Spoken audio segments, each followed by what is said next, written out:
let's go live.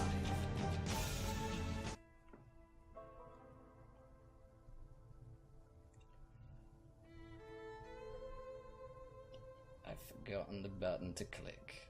That one. No, not that one.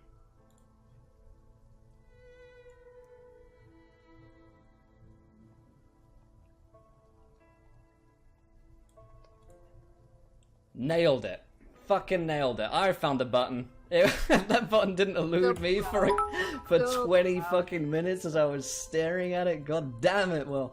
But we are back today. Hello, everybody. Welcome to Encounter Roleplay. Thanks so much to Don't Split the Podcast. How's it going? No, it's an absolute pleasure to appear on a DM's Deep Dive. We are going to have a Josh here in a minute. As mentioned, Josh is the worst physical human being that we have ever encountered and is currently asleep and waking up to get here on time. But don't worry, guys. We will punish him. We will punish him. With our resident sleeper spam when he arrives in here. But we do have the rest of the cast here for today's fantastic one-shot that we're going to be getting together here, because guess who else let us down? Mike. What a surprise. Not. Oh, it looks like we have a Josh with us. But we do have a Tradesy. How's it going, Tradesy? How you doing, man? It's going alright, man. Just figuring out a new character. That orc, the orc hub thing is pretty freaking crazy. Right, yeah. We've been. I'm a big fan of the Orc Pub, as I like to. I sound like my mum. It's fantastic, and we're going to be playing a one shot today. We've got some cool characters to join us, and looks like Josh may have awakened. That might be, in fact, be Josh's eyes opening up before our very eyes here. But we also have Petra. How are you doing, Petra? Hey, doing fine. It's slowly but surely getting hot here in Oklahoma. Trying to survive that. Getting ready for summer. Doing good. I'm very jealous. Today, I voluntarily sent you 10 degrees. You can have them. You can have all of that. and the humidity. Like, I've been living in Oklahoma for only 2 years, no longer used to the humidity. It's killing me. Anyway, today I am playing a tiefling druid named Prosper. Used to be a smuggler for all sorts of things, but at some point she was sent to rehab, and now she's a druid and trying to help people. Awesome. Which is a little bit tricky, because she's a hedonist by nature. So, keeping her hands off of shiny things and nice things can be hard at times. Absolutely. And we have Tracy. Tracy, you going to be playing today, man? I'm going to be playing Hade, who is a very kind of confusing and mysterious cleric. Mostly confusing because he has an incredible amount of confidence, but the confidence is very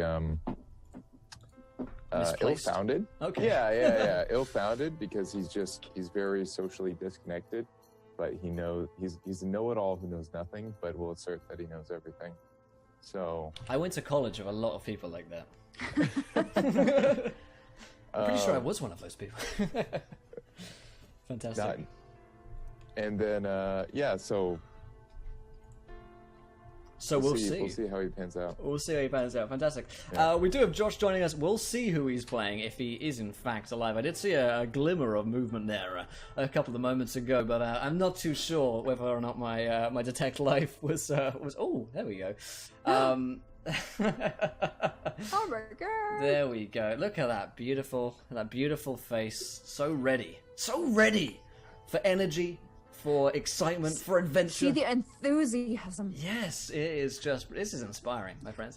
We'll talk to Josh in a little bit. I'll talk to you guys a little bit about the campaign setting for today. We are doing a one-shot. We don't get too much time for the Resident Sleeper Spam. Thank you, my friends. We don't get too much time for one-shots nowadays, so it's a lot of fun to actually get the chance to do one of these. And I've been prepping this one in secret for a little bit, in case such a situation like this should arrive where Mike inevitably lets us down.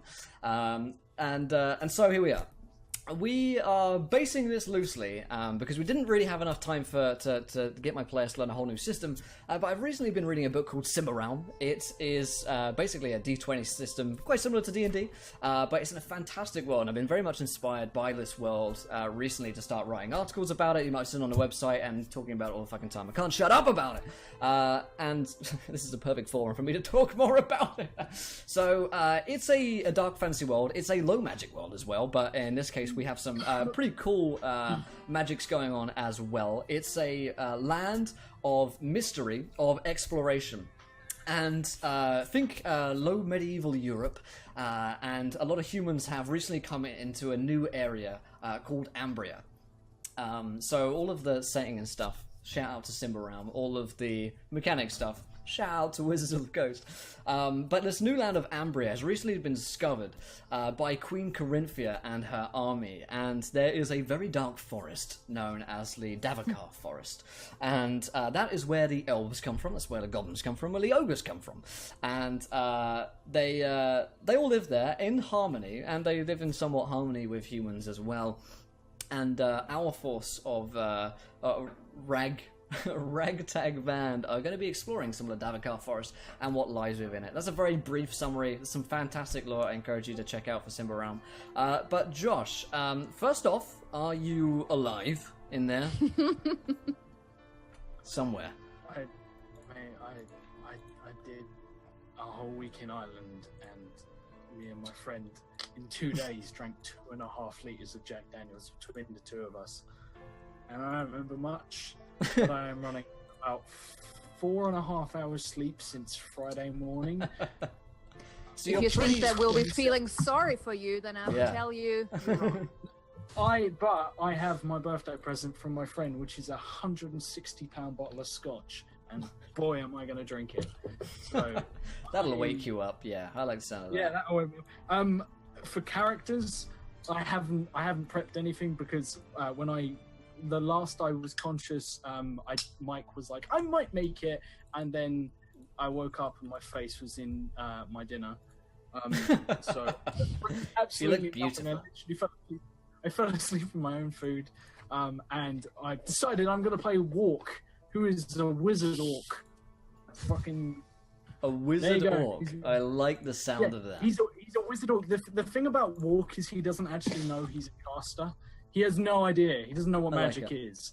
He just assumes that everything, like, this shit happens to everyone. It's just the laws of physics. Sure. It's not magic. Okay. Yeah. Okay, cool. So the So yeah, the group of you are essentially fortune seekers. Fortune seekers are the folks who dive into the dark realms of the Davokar Forest in hopes that they will find some treasures within.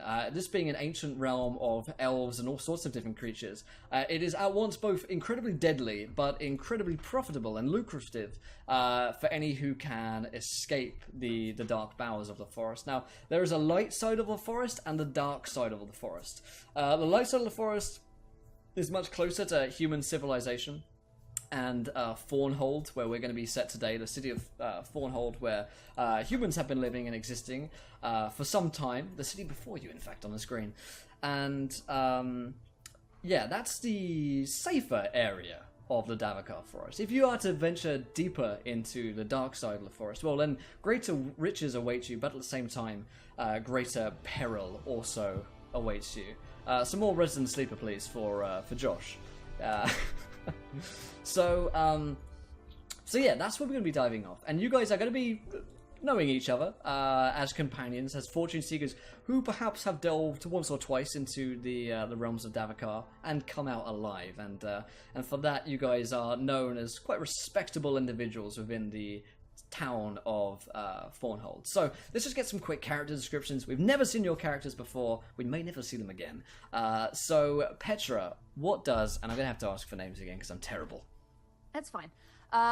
Prosper is about like average height, 5.6 or something like that. And she has really, really long brown, partially bleached dreadlocks that are wrapped into a tight bun on top of her head, and she has a pair of heavy, sort of like ram's horns that curl backwards, and sort of dark red wine colored skin and golden eyes, and is quite I guess curvaceous is the word I'm looking for. Ooh. And dressed in loose fitting clothes of sort of yellows and orange, so very bright and rather flirtatious in nature. And yeah, like I said, I don't think she's quite overcome her thief or her smuggler past, because she's really into nice clothes and shiny things and Yeah. All right, I like it. Okay, so Prosper, and we have Trainsy. Remind me again of the character name and what they look like. So he's his name is Hade. He is also around 5'6", but he's very much shaped like a tree trunk, stumpy, wearing leather armor, has a shield that has some like cryptic hipster and like pseudo-intelligent symbol on it. He's also boasting a club with green eyes, and he doesn't really show facial expression except for the one like smug look on his face, which is just. So Hade, is that spelled like Hades without the S? It's the same as Hade in chat. Oh, okay, cool. Okay, so I say Horde. That was a common mistake, I'm sure. Josh, my friend, remind us of your character name and what they look like. Walk is relatively big for a wizard, being that he is an orc. He sort of resembles someone who, he's a medium-sized creature, but his teeth definitely belong in a large-sized creature. They don't fit in his mouth. He has a strange way of pronouncing things. He is quite simple. He doesn't really understand people at all very well, and he's wearing sort of like these long red wizarding robes with loads of different symbols carved, like painted on them, and it looks like it was like a red poncho at one point that has just been covered by kids' hand paintings. He doesn't wear any trousers, so it also sort of resembles a dress. It's a bit floaty, and he's just got a nice little mankini on underneath, and that's Walk. Classic Walk. Yeah. I don't need to explain this to you. Everyone, you guys remember Walk, Everyone right? already knows. that old chestnut. That same. I don't actually. that I'm I churn out excited every- to meet him. Yeah, me too. Walk is super nice.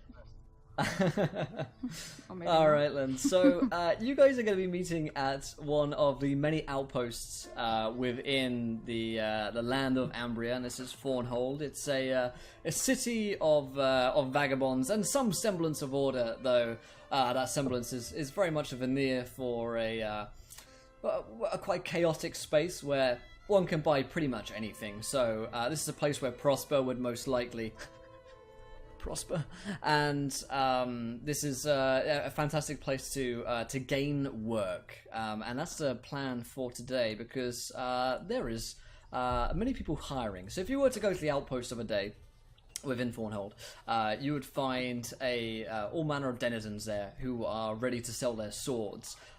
They sell themselves based on the amount of risk that they are willing to take, between average to extreme risks that they're willing to take to go into the Davokar.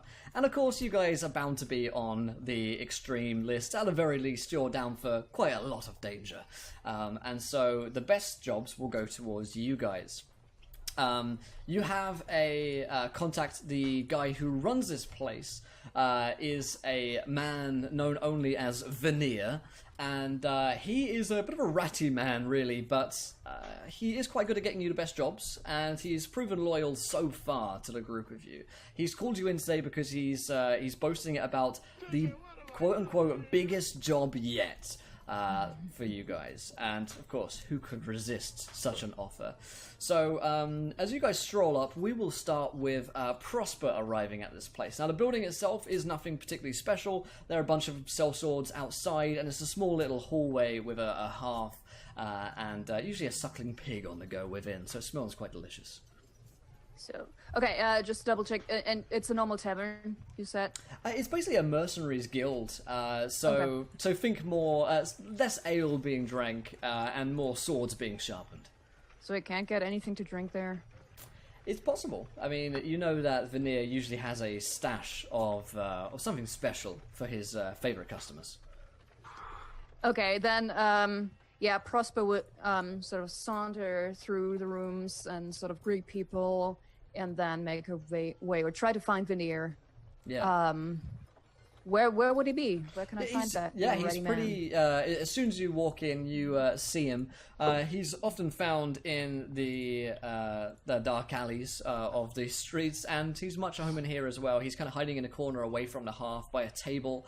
He's writing on a ledger, and Oh, I'm not muted. Sorry.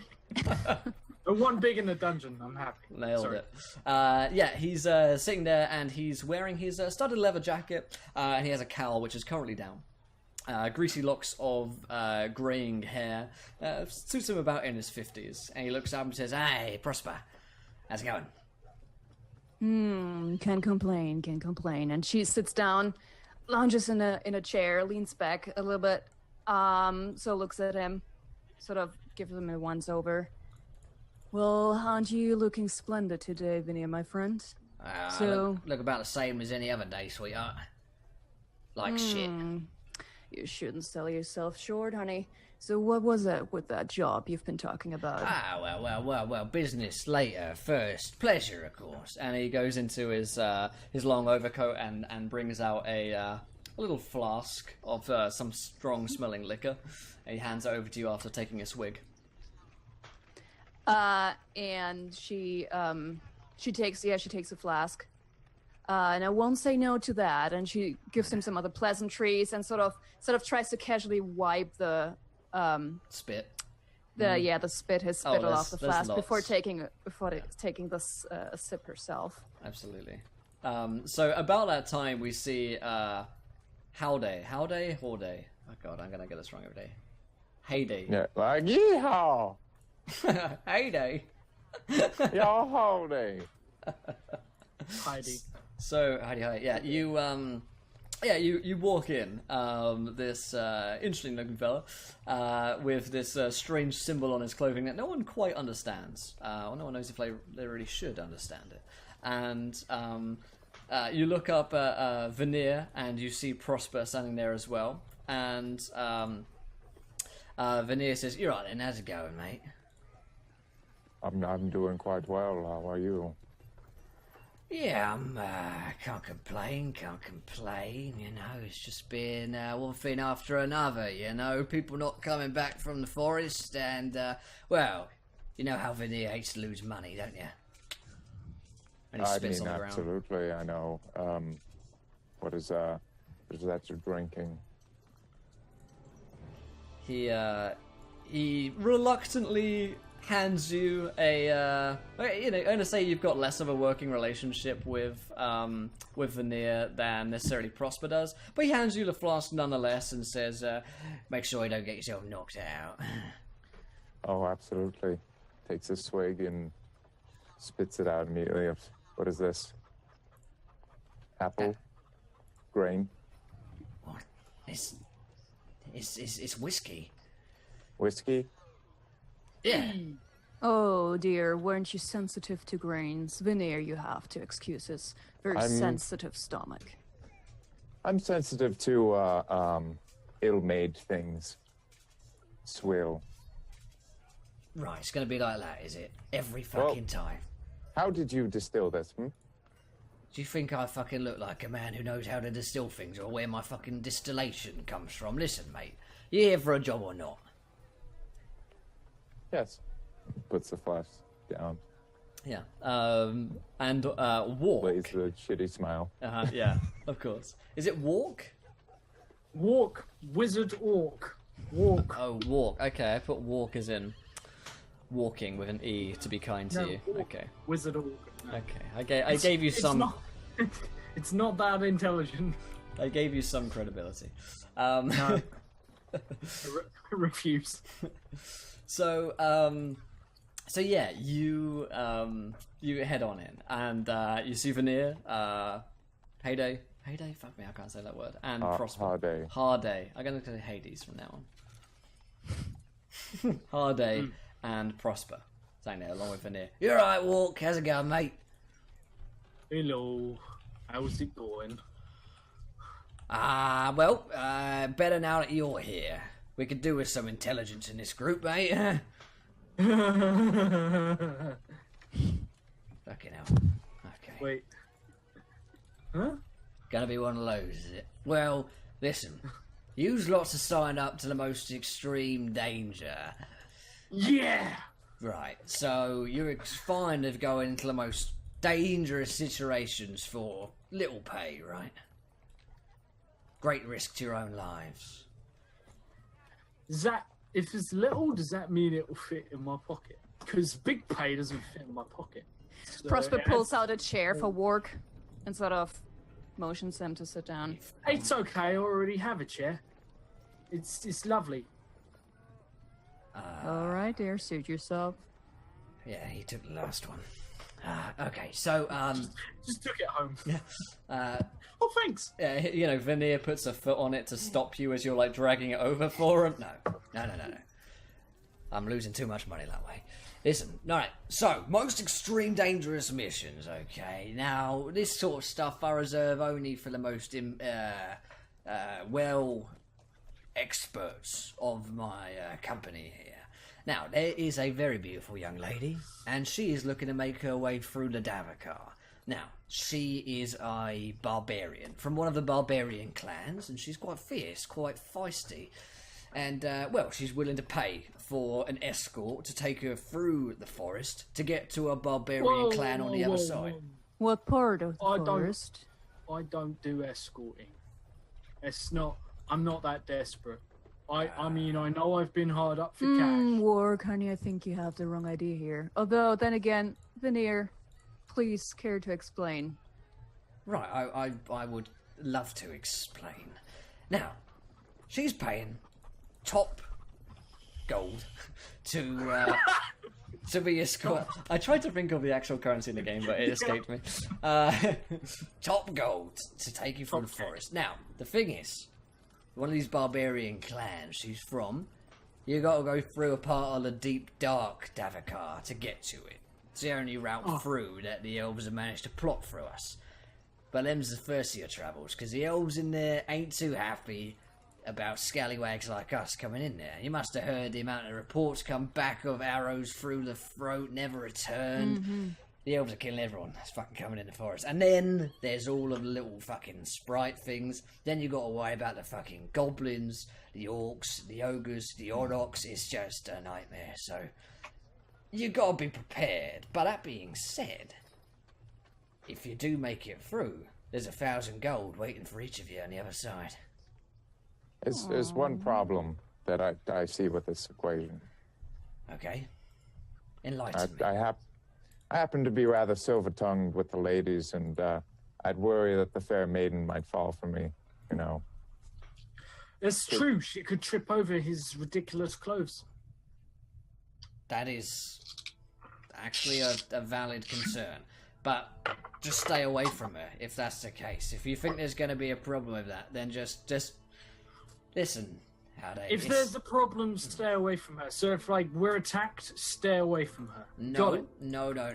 In fact, quite the opposite. If you are attacked by an external problem, aside from Howday, then fight internal. it.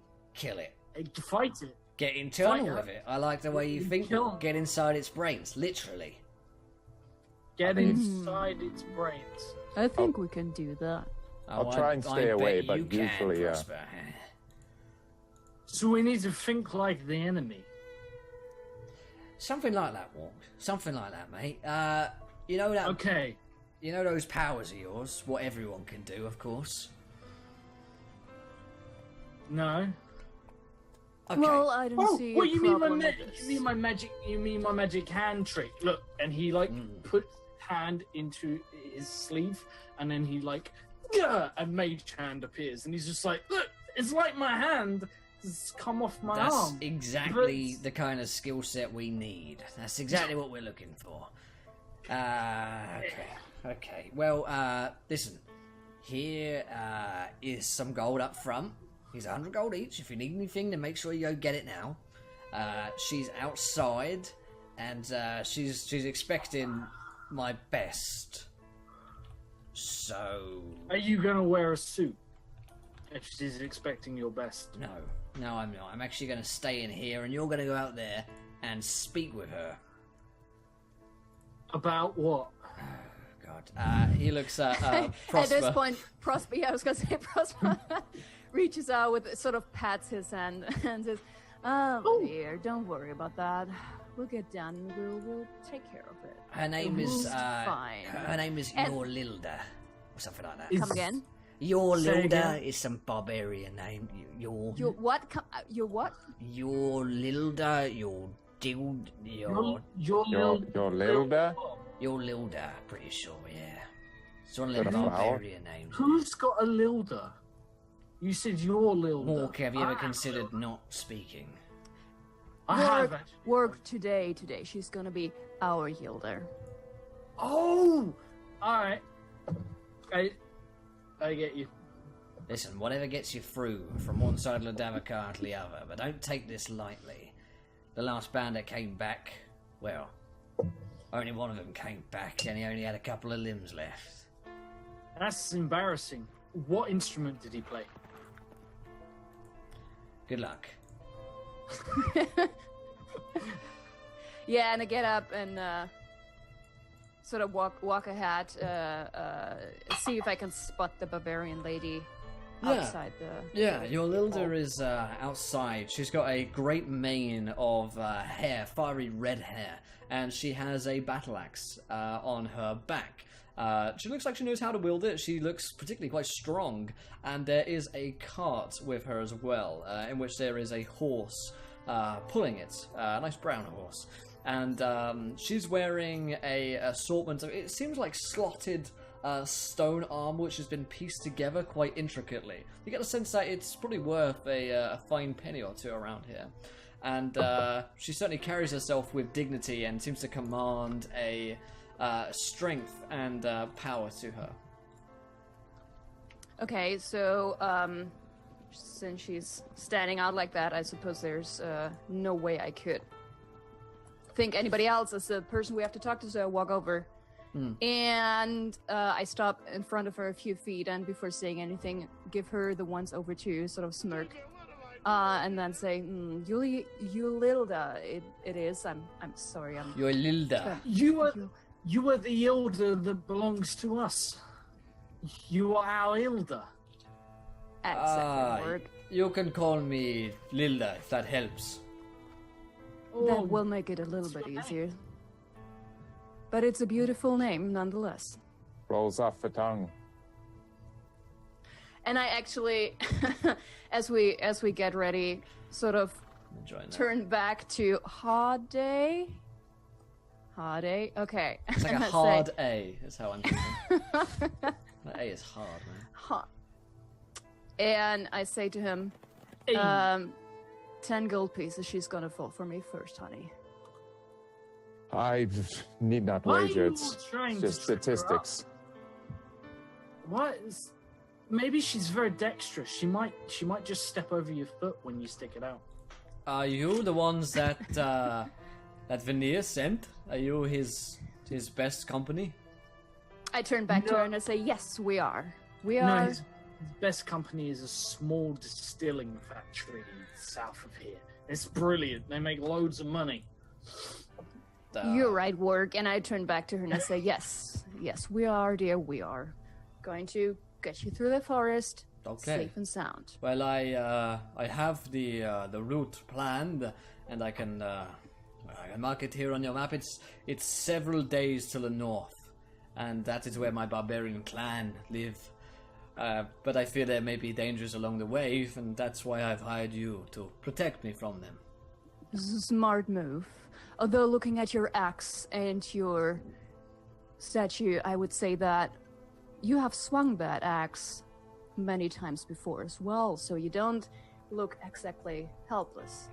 True, but everyone knows that traveling alone in the Davokar is suicide, most of all amongst Yes, people of my Agreed. tribe. I knew Agreed, indeed. that. Walk turns to Prospero and says, Prospero? Prosper. Prosper. One of those will do. He says, live long.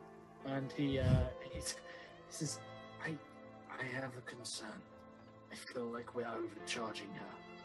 See, look at the map. It's like here to here. It's not very far at all. It's like an inch or two at best. Honey, here, I have a proposition for you. Hmm. We make that way. I'm not we ready make now. that way, and if by the end, when we get to that point, if you still think we were overcharging her, then you can just give me half of your money, and I will make sure that it gets back to Rhoda. Half of all of my money, or the money that I make? The money that you make through this trip. That sounds like a win to me. So, when do we leave? I look back at Yeah. the As soon barbarian. as you're ready. I mean, I am, for one, yearning for the forest embrace once again. Will, would you say that we're already stocked up, like with food rations or stuff things like that that? things that you need, you definitely have.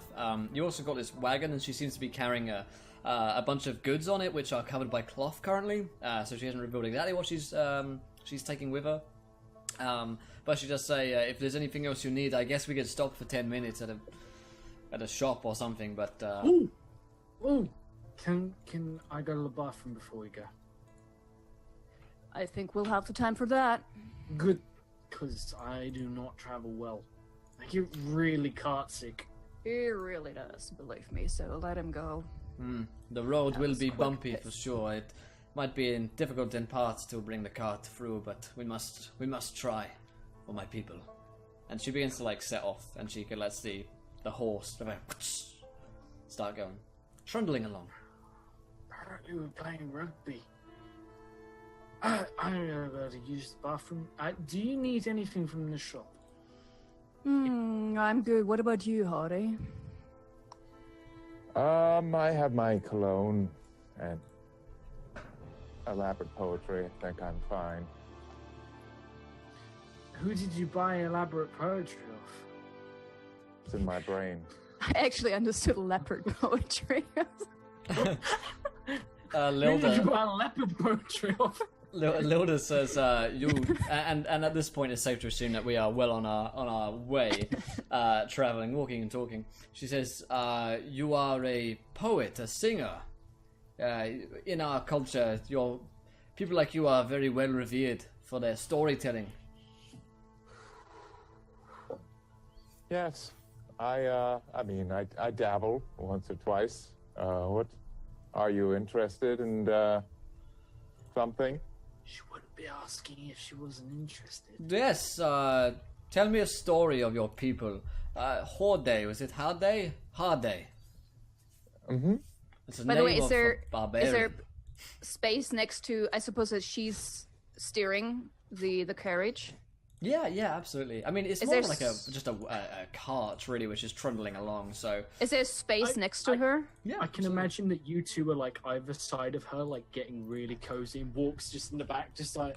I mean, we can roll for it. If there's only space for one person next to her, we can roll for who's faster. Who wants to sit next to me? All right, you can both roll me an athletics check to see how quickly you can get there. Whilst you're doing that, we're going to bring in our viewer decision. Thank you guys so much for the support today. It's fantastic. Underneath this line here in the chat, you guys are going to tell us a little something. You're going to tell me a bizarre natural environment that they're going to run into in the Davokar forest. Now, the Davokar forest is full of all sorts of mysteries and mischief, enchantments, and bizarre things. So underneath this line in chat, could be a bizarre bog in there. It could be a blizzard area they run into. Underneath that line, let me know. So I've got so James is rolling as well. A 20 from Horde. Very quickly, for skill checks, proficiency bonus is only added if I'm actually proficient in that, right? Yes. Okay, then it's just a +1. Oh! Oh! Get wrecked. The critties are out, my friends. Okay. He's a poet, but she don't know it. You're relegated, bro. Yeah, deceased. So Tell me a story. Yeah. So she quickly Prosper dives in whilst you're travelling along the road. You're not yet at the tip of the forest yet, but she says, perhaps you could regale me with a tale then. Prosper, wasn't it? Yes, it was indeed. So sorry, what did she ask? She asked me to tell a Yeah, tale? she said if, you know, A poem. yeah, a poem. Actually, since she... Get fucked. Oh, man. Yes, Prosper, tell us poetry of your people. I'm quite intrigued. Well, actually, I'm not that good with words. Oh, please go But I ahead. think the lovely presence of our host just speaks for itself. And actually, and so she sort of leans back and sort of just do the spread, sort of puts one of her arms behind, not around, but sort of behind Lilda, and sort of looks back. I don't want to rob you of the chance to show off with your wonderful poetry there, Hardy, so please go ahead. Well, somebody say something. This journey will be most boring before we reach the forest if I hear nothing here of I your people. was. No? I was there. No. I was in a tavern. Oh God, no! No! There was a high back chair. She says, Horde, you will speak. Come, I will hear of your Yes. people. She can see the future. He looks to Horde. Twinkle goes the star. She was right. He spoke. Your eyes light up the canvas that is the sky. Together, we meld into a formation never seen. Betwixt space dust.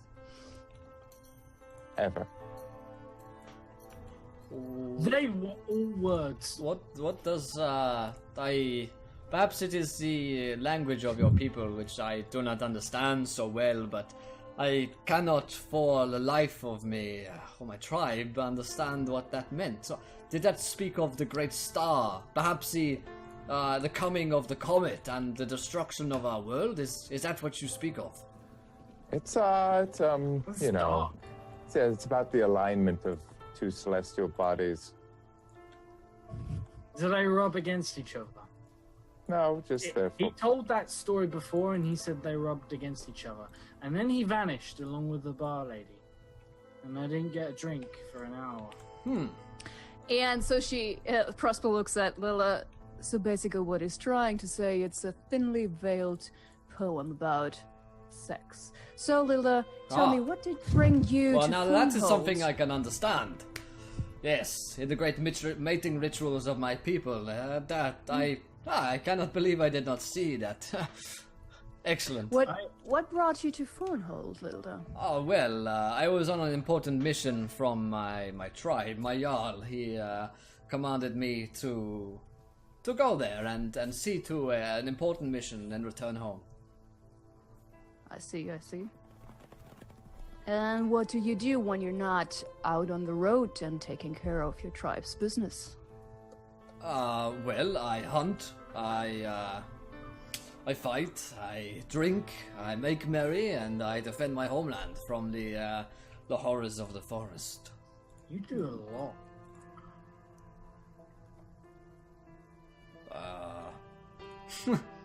She thank you, I suppose. What is it all that you do? Is this your main career, fortune hunting? You could say so. I do magic tricks. I have many talents. I can tell that, yes. If there are people who are in need of healing and a little bit of medical help or support, I take care of that. And otherwise, I just enjoy the wonderful things that this world brings us. And after Prosper messes up, I patch them up with more efficiency. It's kind of how it works. And then I She bask just in their completely glory. ignores that. She turns to Prosper and says, "Do you always let your menfolk speak to you in such a way? Well, With your people? It is strange to me, for in our culture, he would have his tongue cut out for such words to you." I usually don't consider it worthy to reply to that. Hardy, can I have your tongue when they cut it out? Sure. She nods. Hilda nods. She definitely seems intrigued by the way that you guys kind of interact, the dynamic there. But very quickly, you guys are coming up upon the forest itself, and so the leafy canopy of the Davokar forest at this area in the light side of the forest is penetrable by the sun. Now it's known as a dark side because the sun can't penetrate through the thicker canopy above. So as you're about to enter into here, you can see that there is an arrangement of all sorts of different fauna, flowers, and wildlife about. Indeed, it seems like one of the most beautiful places that one could hope to be in. It's particularly idyllic, and the beauty of it hides the darker nature of the Davokar forest that lies within, that you guys have explored somewhat in the past, and many people have lost their lives to. And Ilda, she kind of looks at it, hands on hips, and says, "Well, if we stick to the main path, then that will be the safest way. The Queen's Rangers patrol the route here, and so if we get ourselves in danger, there's a chance of that. Whatever we do, we must stick to the path, for if we lose it, then all might be lost." Well understood. She sets out ahead quite confidently with the cart rolling behind her. She's kind of walking alongside it, and you guys are sort of bringing up the rear here as you enter into these thick glades, and there is quite a path open before you. The path itself winds for quite some way through the thick boughs of trees, and at times disappears to places where you can't see it, round corners, down nooks and crannies, down steep hills, and yonder. And you see Ilda running through the path quite confidently. She seems quite at home here, and you guys all know that this particular area of the forest, so close to Thornhold, is relatively safe. It's quite well travelled, so there's nothing too much to worry about here. And she has planned a couple of days, apparently, according to her estimations, that it should take you to get here. So you're leaving at about dawn, and by the time it's midday, you've been travelling for a couple of hours through the glades, and you see something rather strange off to one side.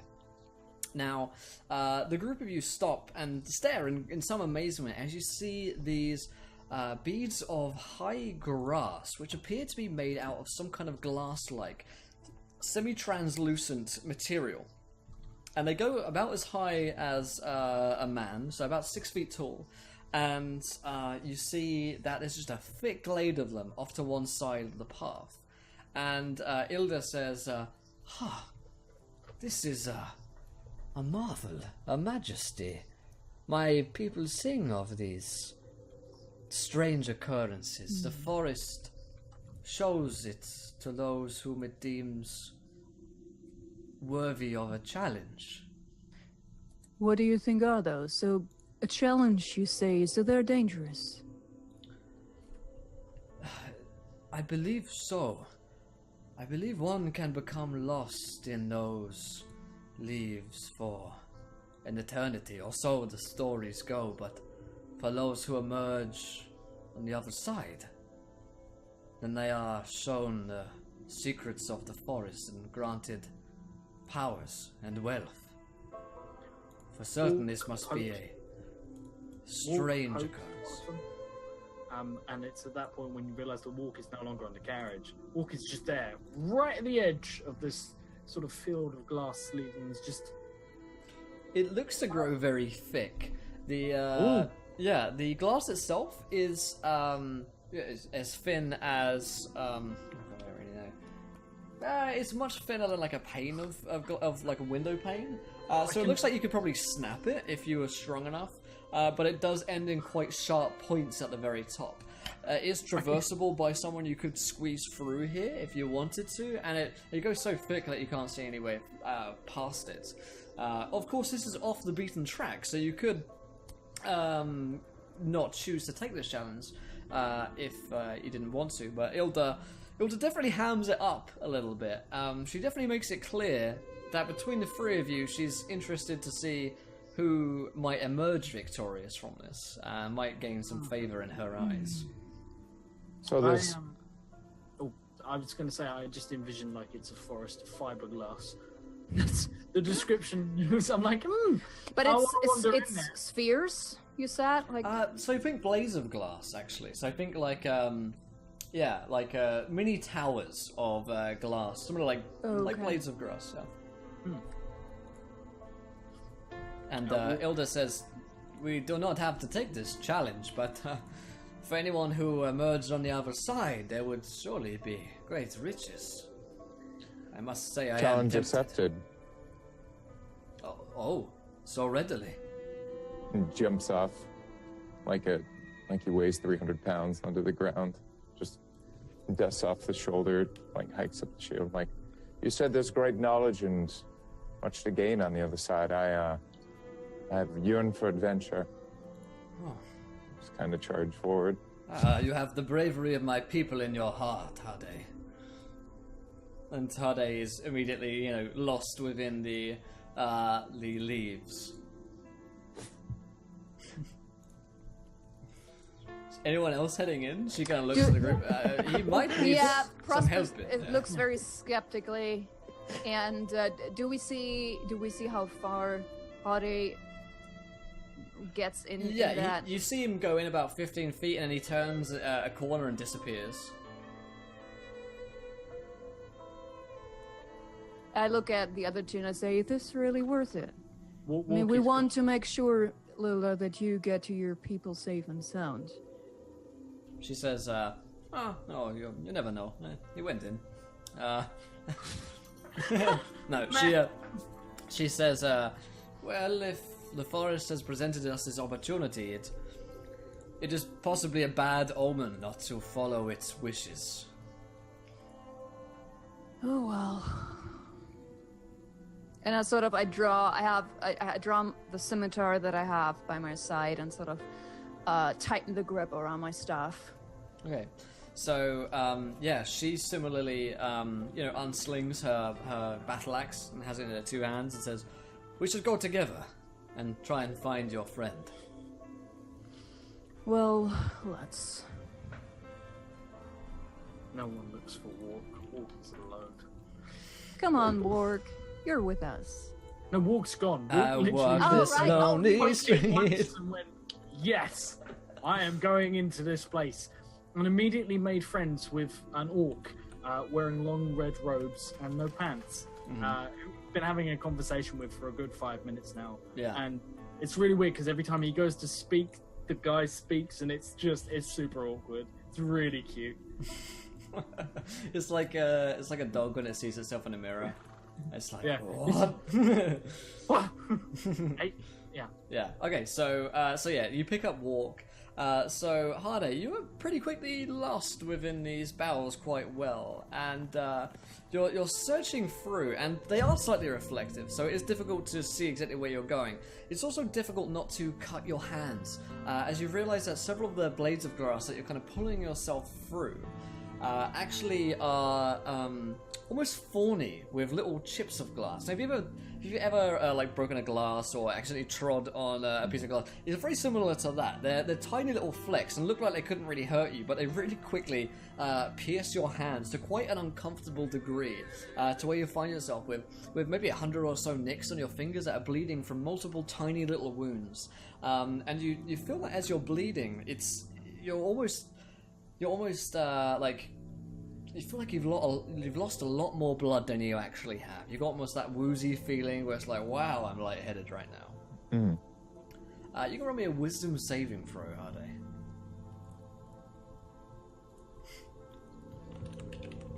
I accept that bet, Xanis. Yes.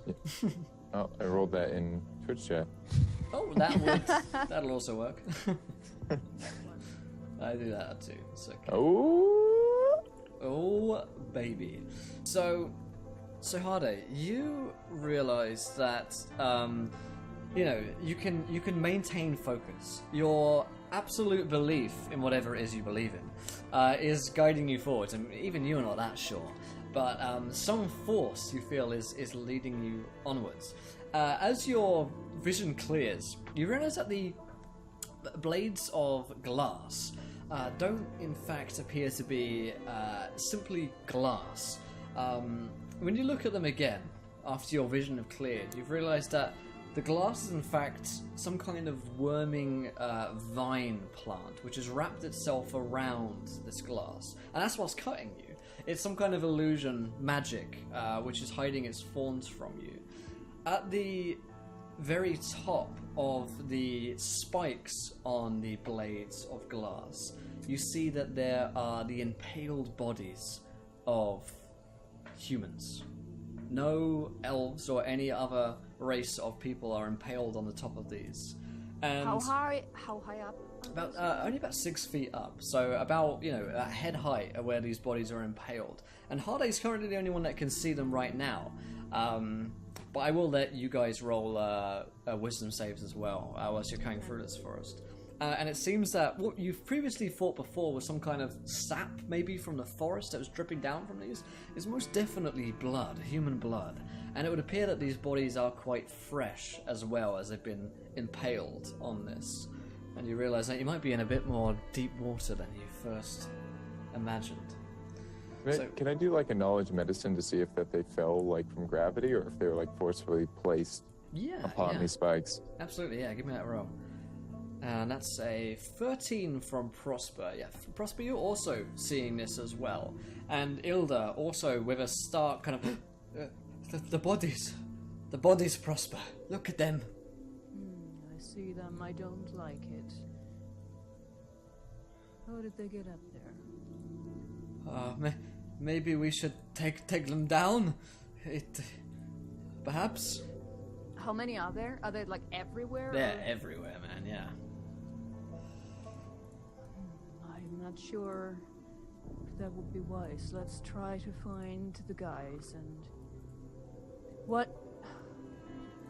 Perhaps we will make it to the end of this field. Do I have any idea from where we're standing how far this area stretches? No, you knew that it was quite wide, so much so that it was difficult to circumvent, but you couldn't really see how deep it was. I mean, Harday disappeared after, maybe 15 feet or so as he turned a corner in this place, so it's difficult to squeeze through, but you get the feeling that you might be backing up. It's almost like a maze, you feel like. It might cover a small amount of space, but you're covering the same ground quite a lot, or at least the same similar areas. On the ground is, aside from those glass blades, are there smaller glass blades, or are there, how should I say, are there any openings in the ground? I'm thinking of potential glass blades shooting up. Yeah, you do spot that at the base of many of these blades of glass. So what you realize now to be kind of thorny, some kind of thorny plant which must have wrapped itself around, and rather malevolent plant by the looks of things. There are kind of spaces where it's possible that they're animal warrens or something like that, but more likely it's a possibility of more of these growths spurting out from the ground. Okay, I would point that out to Lilda, that she's watchful of those openings. She looks quite nervous despite her brawn, and says, "Oh, thank you." Now, briefly coming back to Harday, you're at a 9 on your check there. You're not sure exactly how they died, whether they were pushed on or whether it was a force of gravity they fell on them. But that being said, you do manage to get a better inspection of one of the bodies, and as you turn the body over to look at it better, you see that the body has no face. It's just almost like a puddle of skin. If a layer of skin were like sewn over someone's face, that's quite similar to what you'd be looking at right now. Can I see if the layer peels off, or if it appears to be like attached somehow or burned on? Yeah. You realize that it appears to have been sewn in, but with some resistance, you can peel that off. Okay, I guess I. You don't have to. I will peel back the face of it. Yeah. It appears there's a bit of an oddity over here. So you guys hear Harday's voice and quickly rush to where he is. You manage to find him after a couple of moments of struggling to find a route. Yeah, so you can roll me a wisdom saving throw here, Hardy, as you pull back the skin face of this creature. For lack of a better term.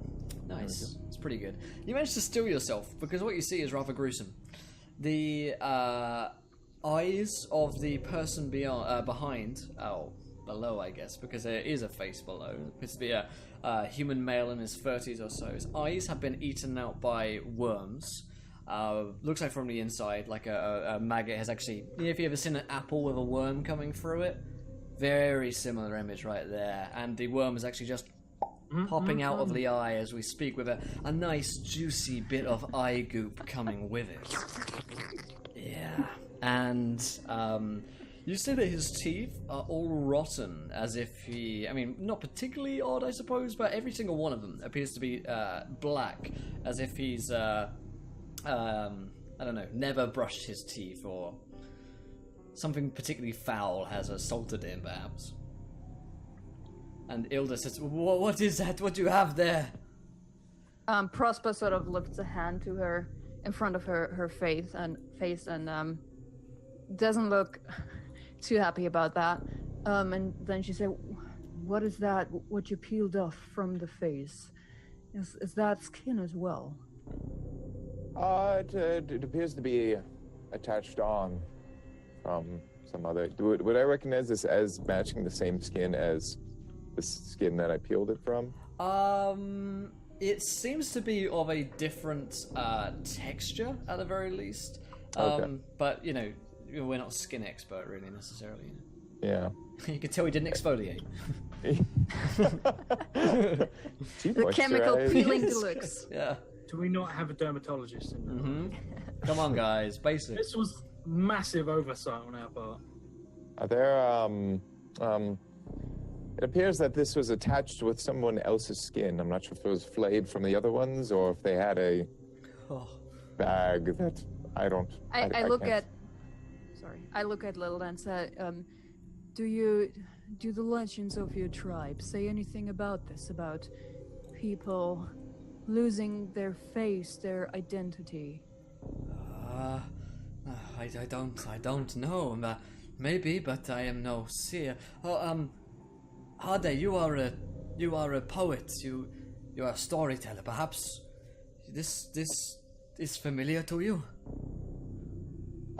Sure. Yes. Reminds me of one poem I know. When one face is missed, another is found. A crown shines in their iris as the stars glow and the celestial bodies entangle themselves in the solar flares. Oh, so it is to do with the comet then, perhaps? No. It's entirely sex-oriented. But what if... it is only a legend, but there is a hag said to walk the moors of the Davokar, who, well, she likes to, rumor has it, do stuff with skin. Most of it not particularly pleasant, but it's just a childhood story to scare little children away. Does she wash? The stories do not go into much detail, but she is said to be a fetid being of... Sounds like she doesn't wash her skin. Well, I suppose that hags are not exactly known for her preference in body hygiene. There's the possibility that there might be some truth to this. Well, tell me, aside from the face, is the rest of the body also rotten away, or is it just... It is not rotten away, yeah. It seems like the face and in particular teeth have been sort of rotten away, yeah. Interesting. Yeah, no real decomposition on the rest of the body. And it's just humans. It's only humans, yeah. No elves or anything else, but the elves are the keepers of the forest, so... And Prosper sort of thinking out aloud and then says to herself, and I guess elves cannot be charmed, so perhaps this is some kind of weird hag magic. Could I do a knowledge arcana at all, to see if it was magically altered or placed in a Sure, scanner? yeah, you can roll a Arcana check on that for sure. Walks over and to the body and bites. I'm gonna give it a try as well. Bites it. Bites the tip of its finger off to Okay. see if it tastes like it's old meat or if it's fresh. Yeah, okay, so interestingly enough, it's pretty easy to tell for a guy like Walk that the flesh of the fingertip is fresh. The body, there is like still blood, freely flowing, like warm blood. It's cooling, but Walks says, "This is good. This has only just died. It's tasty. Initially, it's probably only been dead 20 minutes, maybe. So that's Is it still warm? Is the skin still warm? Yeah, it's still warm. So we don't even need to cook him. We could have him al dente. She kind of only hears it with a quarter of her ear, and then of her hearing says, "Yeah, perhaps later." Al dente. Will, can I make an Arcana check if I'm not proficient in Arcana? yeah, you can do. A 5 for Harday. If there was magic here, it's distorted by the sheer amount of magic within the forest of the Davokar itself.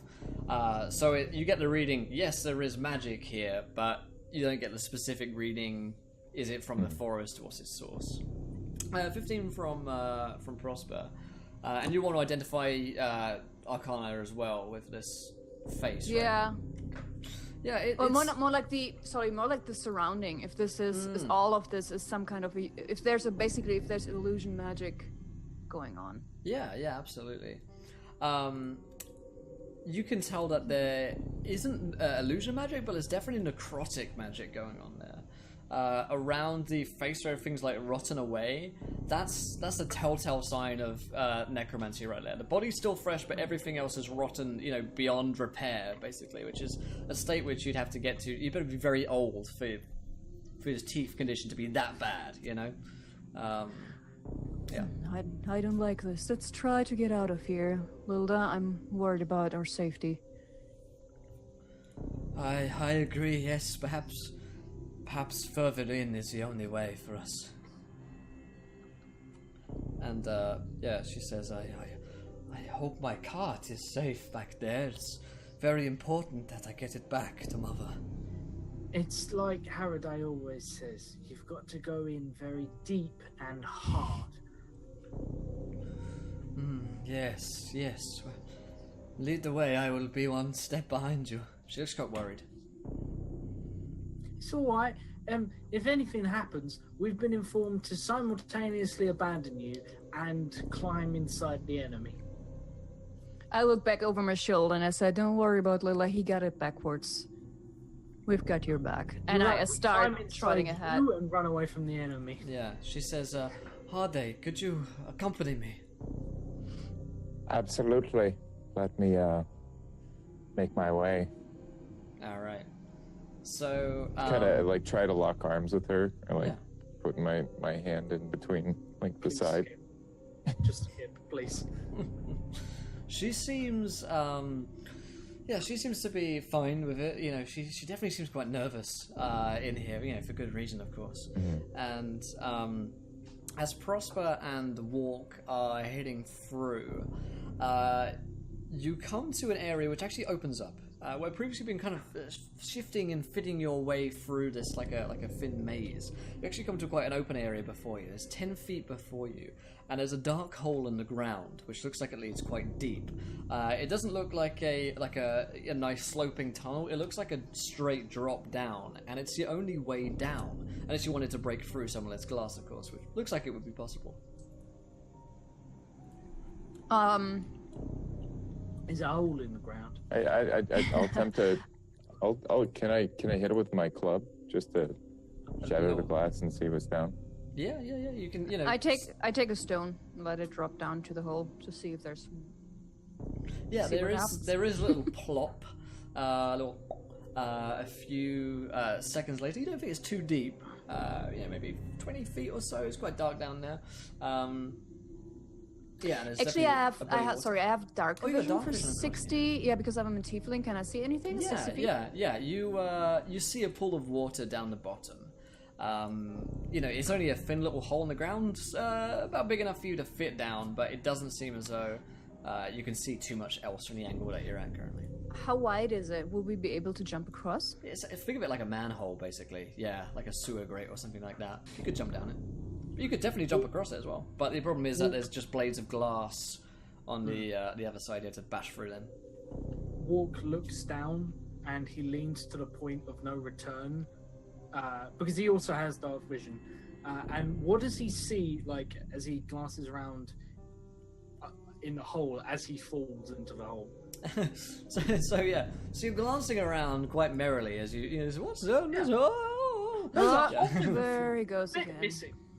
Yeah, so with quite a splash, Walk lands at the bottom and shrugs the water off like a dog, I imagine, who's just fallen into a pool. With your dark vision, you can see around you. There's a long tunnel about 120 feet before you, which curves to the east, and you can see that there's all sorts of life down here, all sorts of life in the water. At least what you at first thought was water. There's definitely a tangy, almost metallic taste in your mouth right now, which signals to Walk that there's blood in this water. Familiar. Walk, are you alright, darling? I think I bit my tongue. I can taste blood. And there's loads of blood. Yeah, not only that, but there appear to be these quite big, bloated worms that are swimming in the water around you, feasting off the blood. They're actually getting bloated as they drink more and more blood, similar to how leeches grow in size. They're about the size of your arm right now. Hey, there's also fingers or toes or like long but fleshy. They're definitely coming towards you. They seem interested. Maybe they want to be your friend. Volk reaches out a hand to shake their hand, and in turn, accidentally casts Shocking Grasp in the water. Okay. So, feel free to roll that. You will take this damage yourself as well. Fuck my life. Electricity and water is not the greatest combination. Well, blood, at least. Yeah. Hold on. Does blood conduct electricity? Why, yes, dear listener. It's the question that was hot on everyone's lips. Yep. The question only Walk was brave enough to answer. Yeah, exactly. With a practical demonstration here now for you, dear audience. This is technically I rolled a hit, so Okay. do you want me to see if I guess we'll just roll a damage on it, actually, seeing as you. Oh, good. It's in the water. Wonderful. It's almost impossible not to electrify yourself and the other creatures with it. Yeah. Okay, right. I can't tell if I want to roll high or low. Oh. You'll Prosper know. would have called Hallway over at this point, say, he did it again. Nailed it. I mean, it's good that we have people to experiment in ideas that would not have had. You just hear from down below. Yeah, there's a big kind of like shock and then an ozone-y smell kind of drifts up. Walk's taking 2 damage, as well as these creatures within the pool here, the little blood feast worms that have been shocked by the energy of Walk and fried pretty quickly, and they begin to kind of float up to the surface. A couple hundred of them or so. There's a lot of them down here. They're as big as my arm, and they look like you could eat them. And they look like they've eaten things. Maybe people. They've got really interesting teeth as well. They've got perfect little human teeth, like baby teeth. I get up the rope, 50 feet of rope that I have with me. I say to you, look at Lila and always say, care to get him out of there? I mean, experimenting is fine, but we still need to get Lila safely to her tribe.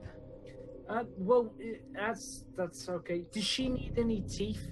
Tell him I don't need any.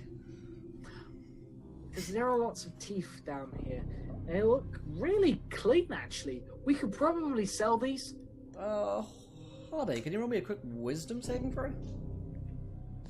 Me? No reason. Okay.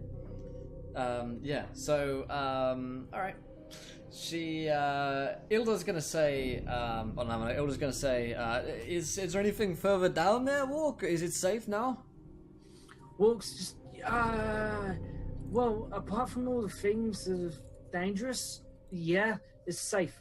I will tell you now that the water is warm, and that is because it's blood and not because I peed a little. Oh dear. Oh, and I killed the Prosper's gone. She's dead. She's gonna place a hand. Whose camera's there? She's gonna place a hand on you, Hardy, and she's gonna say, "Perhaps we should go down there. You are so very strong. Perhaps you could show us the way." Oh, absolutely. And shrugs his shoulders up, like minorly blushing, and he power walks, like power sachets over to the hole and looks back at her and then jumps down. She looks like very impressed with you. You know, you share a look where she's like, "Oh, what a man," you know.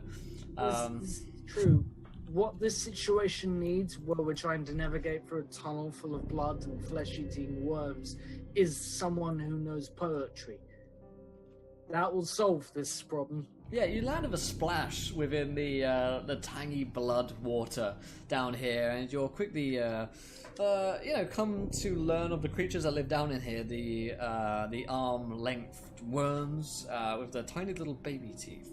That appear to, most likely have been completely harmless towards Walk. Their teeth almost certainly couldn't have penetrated his thick skin, and they certainly didn't have much to them in terms of health or constitution. They fried right up like a Christmas roast.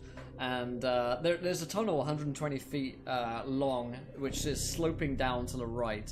And Ilda and Petra will, Petra's character Prosper, head down there with you. And now in the dark womb of the tunnel right now.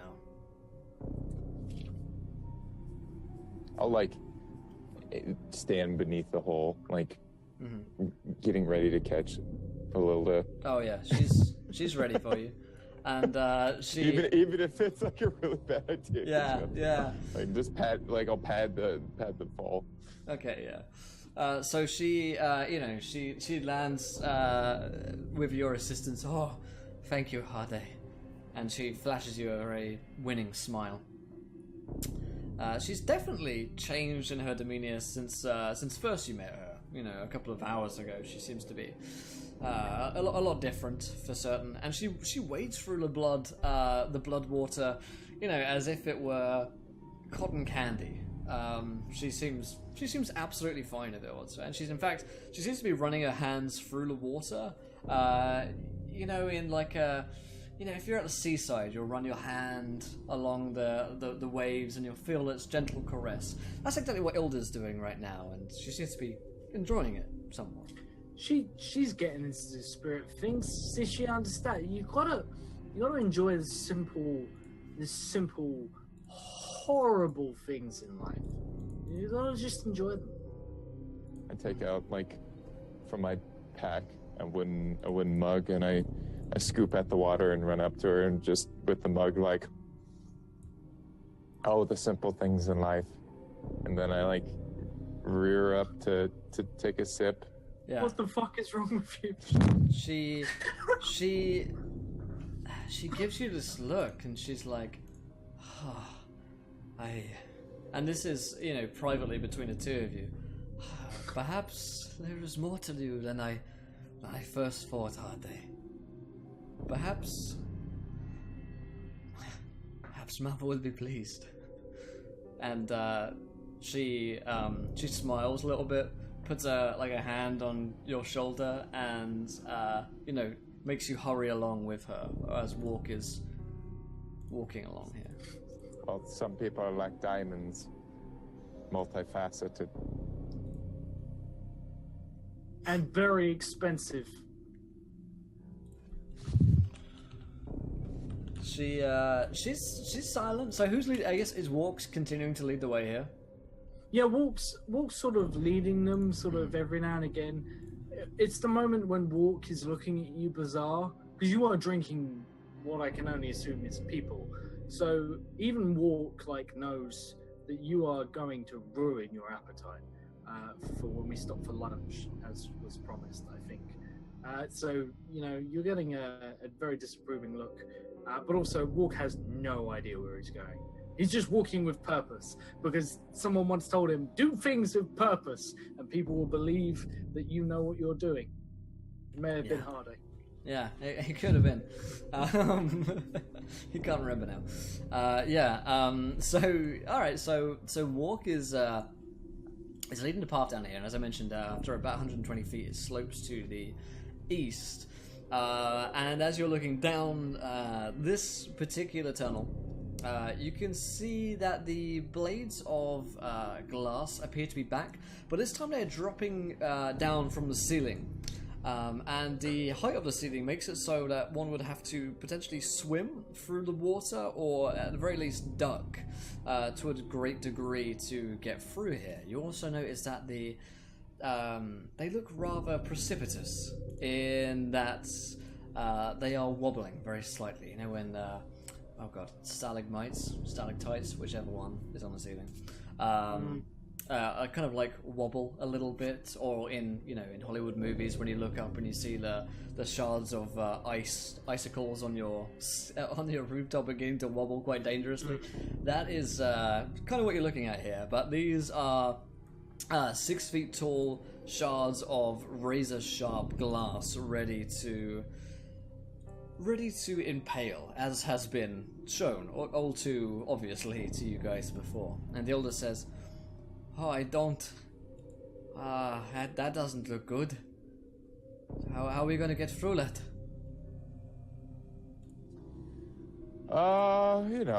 Maybe a good old couple baps with the club might be in order.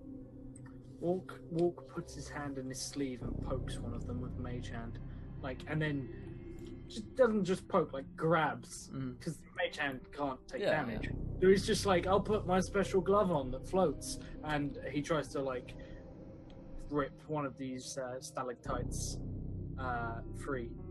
I think the saying goes, stalagmites, you find mites on the floor and tights go down. I can't remember. Okay, I always thought is that mites might kill you and tights don't kill you. Yeah, but yeah, tights do go up, don't they? Oh, I don't know. Or they go down. Or they go down. That is true. This Hang makes on. no This sense. is not helpful at all. Tights go both up and down. I can testify. Yeah. So okay. So yeah, moving of your mage hand, it kind of wobbles quite worryingly. It looks like it could come free. Battering through them, however, as Ilda mentioned, says,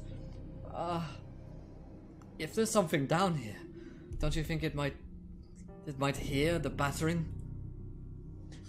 I mean, if that hag is down here. Hey, I'm sure your mother is lovely. The little creatures that were feeding were the only things that were down here. The hag, I don't believe should be any concern. Oh no, I think there's more down here, because they definitely look like they fed on something. So there's probably lots of stuff down here. This is like a whole nother climate. Well, it's stalactites hold on tight. Okay, thank you, Loco. Okay. She sounds interested by that idea.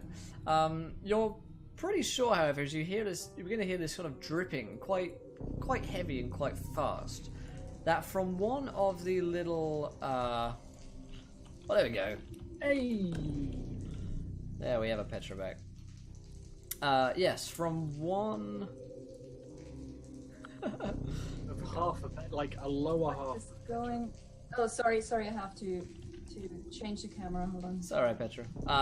So from one of these dripping holes in the ceiling, which you previously had identified as being the holes which could potentially shoot things out from them. You thought it might be vines. Is in fact that the blood is dripping from those holes, and you get a distinct impression that the impaled bodies are dripping blood down from the spikes, through the holes, down to here to feed the worms or whatever else might be down there. Looks we're in the a garbage disposal of the world. Nothing to worry about. It's fine.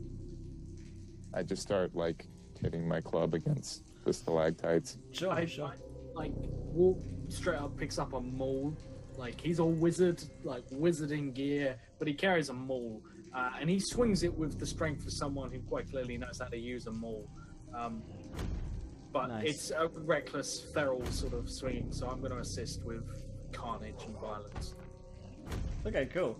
So with the continued battering of the stalactites, the glass stalactites, as we've now correctly identified them, you do manage to bust your way through this area. However, it's a particularly long and arduous process.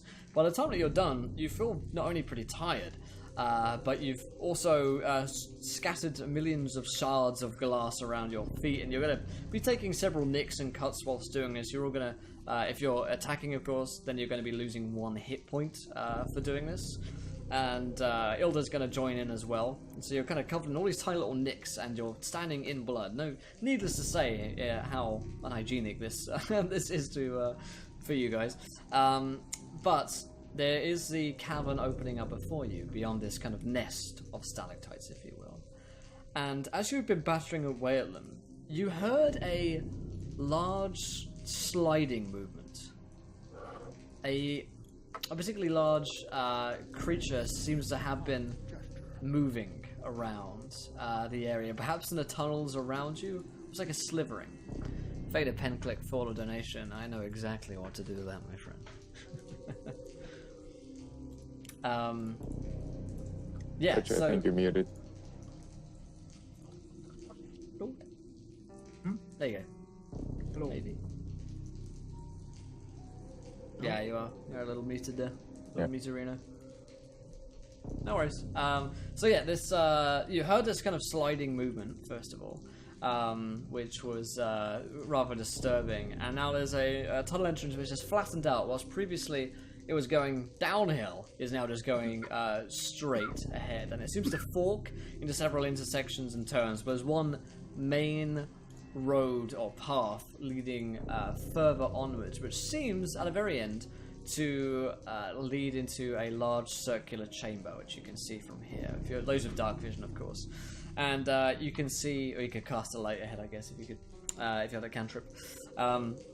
You can see that there's a single beam or shaft of light which is falling through from above to illuminate some kind of tomb within this room. The room with a tomb. I go, there's a thing over there. It looks like it's the important thing here. I'll just kind of wade through into the tomb. Oh, be careful, because there was a thing we were looking out for. It was a hag. I think it might be her mother. I can't remember. But just be careful. Hush, now we must be careful. Speak not if you need not. Walk. And she seems to be quite angry at you when you mention that. Now you've made her mad.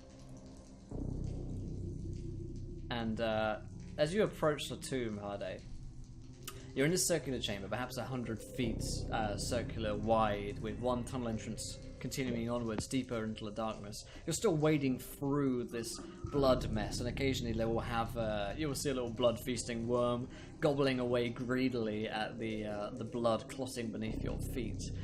You see that this tomb here is engraved with some kind of being, and it's a strange thing. It must be elven in design. It must be something ancient from the forest, and it seems to be humanoid-esque with a circular head, and it appears to be wearing some kind of strange outfit, which no one from your culture would ever wear. It's not armor or anything like that.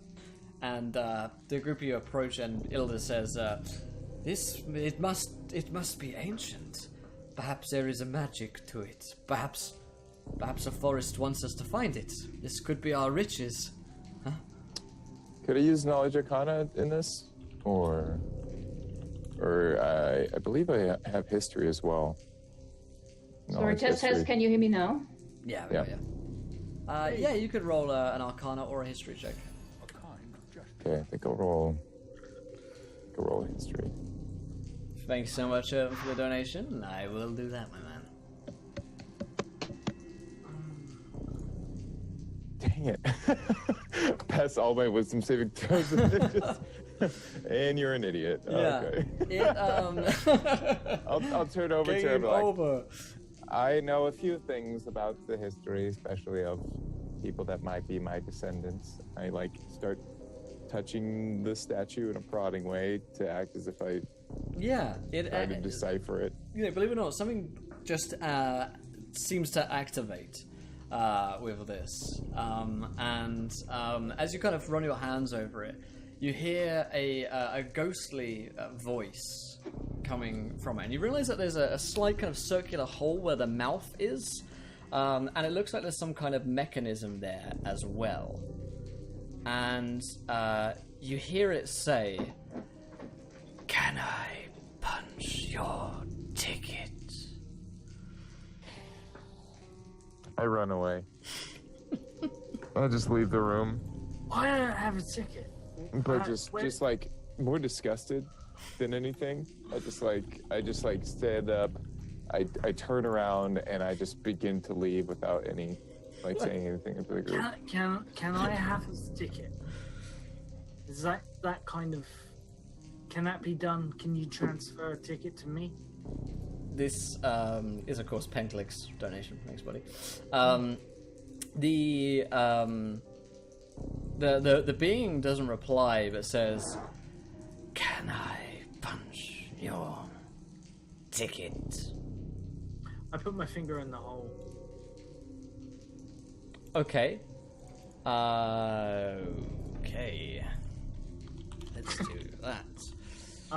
You lose 6 hit points as your finger I'm unconscious. is you black out from the pain and fall down with a splat into the bloody waters. What happens to my finger? Your index finger, which you placed in, right? Yeah. Yeah. It's gone. It's been chewed off by something. So he puts his finger in and it comes back. Well, it doesn't come back out, and he just says. He turns to Prosper and says, "It's like that trick I do with the thing. I don't know how I'm doing this." Oh, Warg. And he just collapses backwards. Oh, no. Blood loss. So Walk is splat down in the water. Ilda is... it must be some kind of riddle. What is a ticket? Like a... maybe we should punch it like it said. It said, can it punch? Maybe we need to punch. Prosper, how well can you understand me? Because I think for some reason I can't use my blue microphone right now. We hear you. Okay, that's probably the camera mic right now. Come a little bit closer.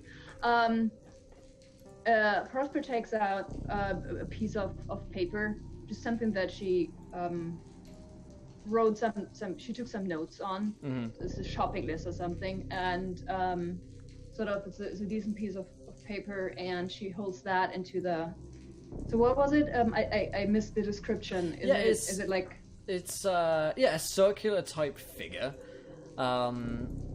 humanoid, you think, and it has like a small mouth hole to place something into it. You think?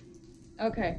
Then I put the piece of. Oh, actually, before she does that, she writes "ticket" on the slip of paper, and then holds that into the. Yeah, with a.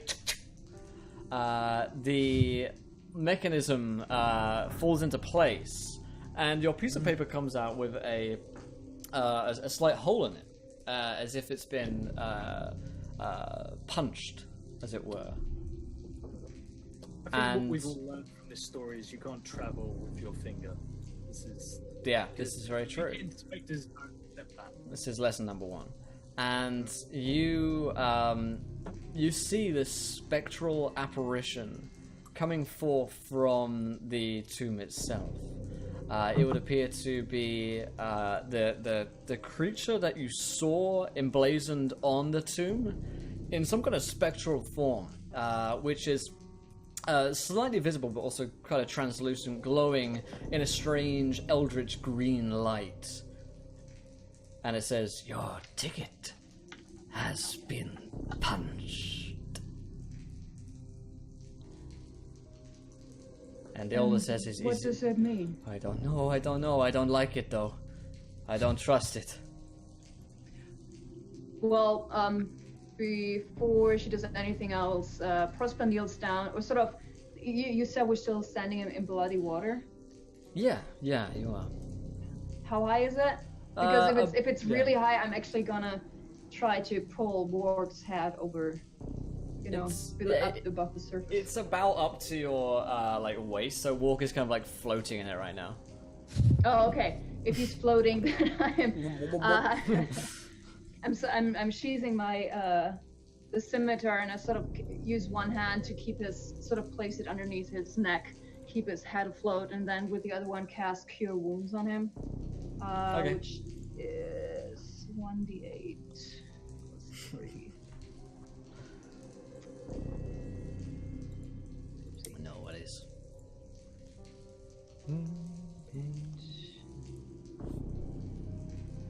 There we go. Oh 4. boy. Oh, there you go. Well, there we go. So Walk is at least conscious, who comes back up sputtering from the surface of the bloody water. Easy there, my friend. Hello. You're pretty sure you're having a hallucination right now, Walk, because there's a strange creature before you, and it says, "Follow me," and begins to float away down a tunnel. Okay. Back where I was, or just a different tunnel? Down the one tunnel, which is the exit to this place that Harday's gone down. So I'll wait until I see it floating, and I'll just begin to follow. Mm-hmm. Yeah, same here. But I'm trying to patch up, or if he lets me patch up Warg's stump, so that he doesn't continue. Walk stump. Walk is pointing towards the individual, and then realizes he's not, because he has no finger, and looks to Prosper and says, "What happened?" Well, my dear, let's just say the lesson for next time is, if there's a hole that wants to punch something, do not put in your finger. Either any of your fingers, any of your extremities for that matter. Not anywhere on your body. Is that all right? Is that understood? Any kind of... You get my point. And then sort of take his hand and just take a piece of cloth and try to patch it up as best as possible. Sure, yeah. You can kind of field dress it. The bloody stump is, it's going to need some severe medical attention, but that being said, Walk's a tough guy. He's probably lost a couple of fingers before. Who's to say he can't grow them back? Walk's not particularly fussed about this loss. Yeah. I'm sure there are greater losses in Walk's life. So you continue onwards, following this spectral figure around. Again, you hear the same kind of large movement of a creature or something which is sliding through water nearby, and you hear a quite loud rumbling as well somewhere within. And the creature says, "We are near." And the elder says, "Oh, we're near." Near And where? She places another hand on Harday's. Near the source, or the exit? It doesn't reply.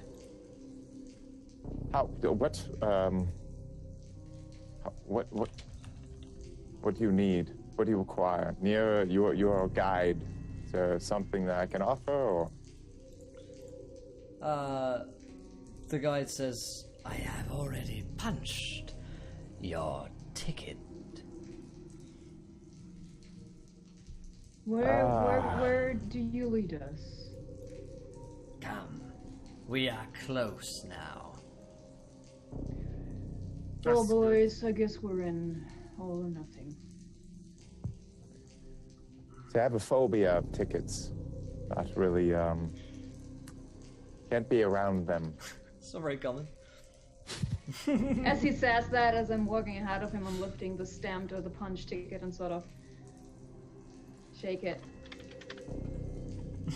I cringe and shudder and, like, take my hands into the blood and just wash it over my face as if it was water. Nice touch. And you enter into this chamber from which there are no exits. The spectral figure leads you inside, and you see what appears to be a giant worm, which is rending its way from, bearing forth from a tunnel, basically, burrowing its way through. And it has ended its journey here, surrounded by several candles and also several other impaled bodies on blades of tall glass. And as the creature just kind of worms its way up here, you see that it has a series of missing places on its body where it's missing skin. And you're pretty sure that these extractions or these flayings are what have been placed on the faces of several of the people on those impaled blades up above. Skin from this worm. Skin from the worm, it seems like. And Ilda is stepping forwards to it, and her arms are out wide, and she's saying, "Mother, it is so good to be home." She turns to the group and says, "Thank you so much for bringing me here. The forest is... What are you talking about? The forest has truly led us here today. Now, Harday, will you join me?" Very quickly, because I spaced it earlier because of my laptop situation. So there's no woman, there's no nothing. There's what is in front of us? It's basically you dropped out there. Basically a giant worm. Imagine one of these big, the kind of arm-length bloodworms that are feasting on blood before. Oh, those, okay. But much, bigger. much larger, yeah. Folds of flabby flesh and skin sag off the creature, and it feels like it's quite old. And Lola was walking towards that thing, opening her arms. Yeah, she seems to be all about it. Okay. So, Lola, my dear, unless your family is of the unusual kind, I dare say that this is not your mother. You can't say that. That's racist. She turns to Harday and is like, "They don't understand, but I think you might." I mean, family comes in many shapes, sizes, blob-like or not. She looks appreciative at that. And you didn't have cert, man. And she says, I knew you would understand. And the worm is kind of writhing and it gibbers in some kind of unknowable language that she seems to be able to understand, Ilda. And she replies in a similar kind of gibbering tongue, which has no basis in common whatsoever, or Elvish or Dwarvish. It definitely seems like a very old guttural language. And she says, "Well, there must be at least a few more of you. The children are hungry." Wait, who says that? Ilda. Orc looks to Harday and says, "Your new mother-in-law is very strange and large." But we don't understand the way you said it's some old guttural. I think she means we need to find some sacrifices or become them. She kind of sighs and says, "The children are hungry." So we do understand what she says. Do you understand what she says then? Yes, but not what she says to the giant worm and what that says back to her. Okay. I punch her. Okay. Because I don't have the time to make an Arcana check to see what kind of charm magic is going on. Yeah. I would like. What is that? Is unarmed attack? Is that what is that? Oh wait, first Strength-based attack. Yeah. Yeah. You don't think you're proficient in. Shit! I made brawling. strength my dumb stab. That was really smart, you guys. So it's a 1d20 plus what's it called? Proficiency bonus plus strength. Oh hey, I'm not that bad in strength. Okay, plus 3. Let's see. First rolling. So I rolled a 16. Does that hit? A 16 against Ilda is a hit. Yeah. And then a punch. What is that? A d4? It's a d4 plus whatever your strength modifier is. Okay, cool. Thank you. She's taken one like a champ. Like a box. When in doubt, punch her in the face. Yeah. So yeah, you kind of smack her in the face. Just, but she doesn't seem to be under any kind of charm or illusion, as such. However, you do see a couple of things about Ilda seem to change. You see that her very nice armor, which seems to be kind of like segmented together, actually seems to be some kind of chitin or chitin, whatever that word is. Some kind of like hard, insecty, almost like bark, I guess, armor, really. And that kind of illusion just kind of fades as you kind of smack her one over the jaw. And her flesh is definitely less glamorous than it was before, Hardy. You know, Hardy definitely noticed her rosy cheeks and her, you know, her beautiful physique, but she's certainly less, as Prosper put it, curvaceous than she was before. Definitely a little bit more maggoty than she was before. I don't know, but guys, did you see that? And I start backing off. I think we're Let's sign our own initiative. wrong party. Walk just says, "This is the danger they mentioned," and Walk draws the knife and says, "We've got to get inside her." Because those were his instructions, as far as. So I'm gonna have to cut my way into. I this like one. Walk's spirit. I'm doing this to protect you. I'm doing it for you, Mom. Says Ilda. Let's see, D20. Are cantrips a quick action or is that a full action? Usually an action and a stay otherwise. Yeah. Let's see, we got a 6 for the worm and Ilda. Prosper, you rolled a 14. Walk on an 18. Hello, and we got 7 for Hardy. Alright, so the turn order should be Walk, followed by Prosper, followed by Hardy, the Worm, and Ilda. So, Walk, it is your turn.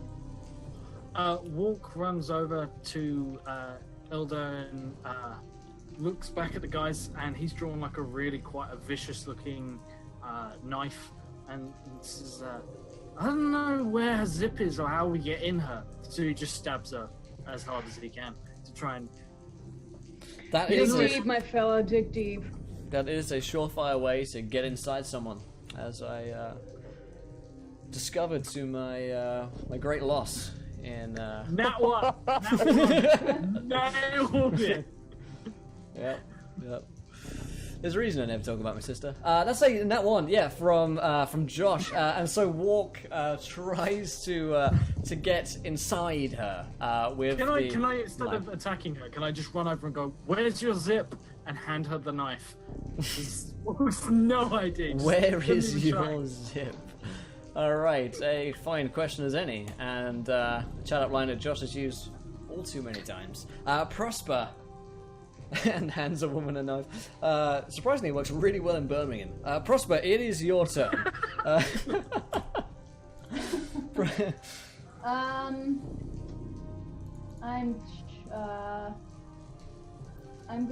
would like to use Produce Flame, but as an attack thingy, I'm just trying.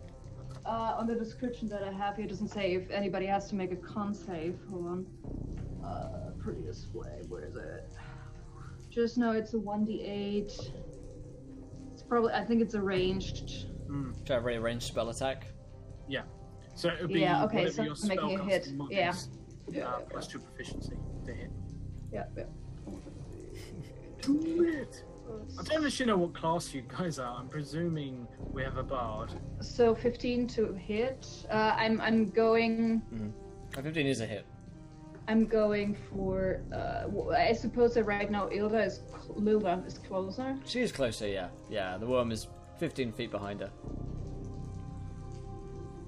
Actually, I'm moving. I'm getting in between the worm and Lilda and going for the worm. Okay. Would the 15 hit the worm? Yeah. Yeah, 15 does hit Okay. the worm. Cool. Actually, a lower AC. There we go.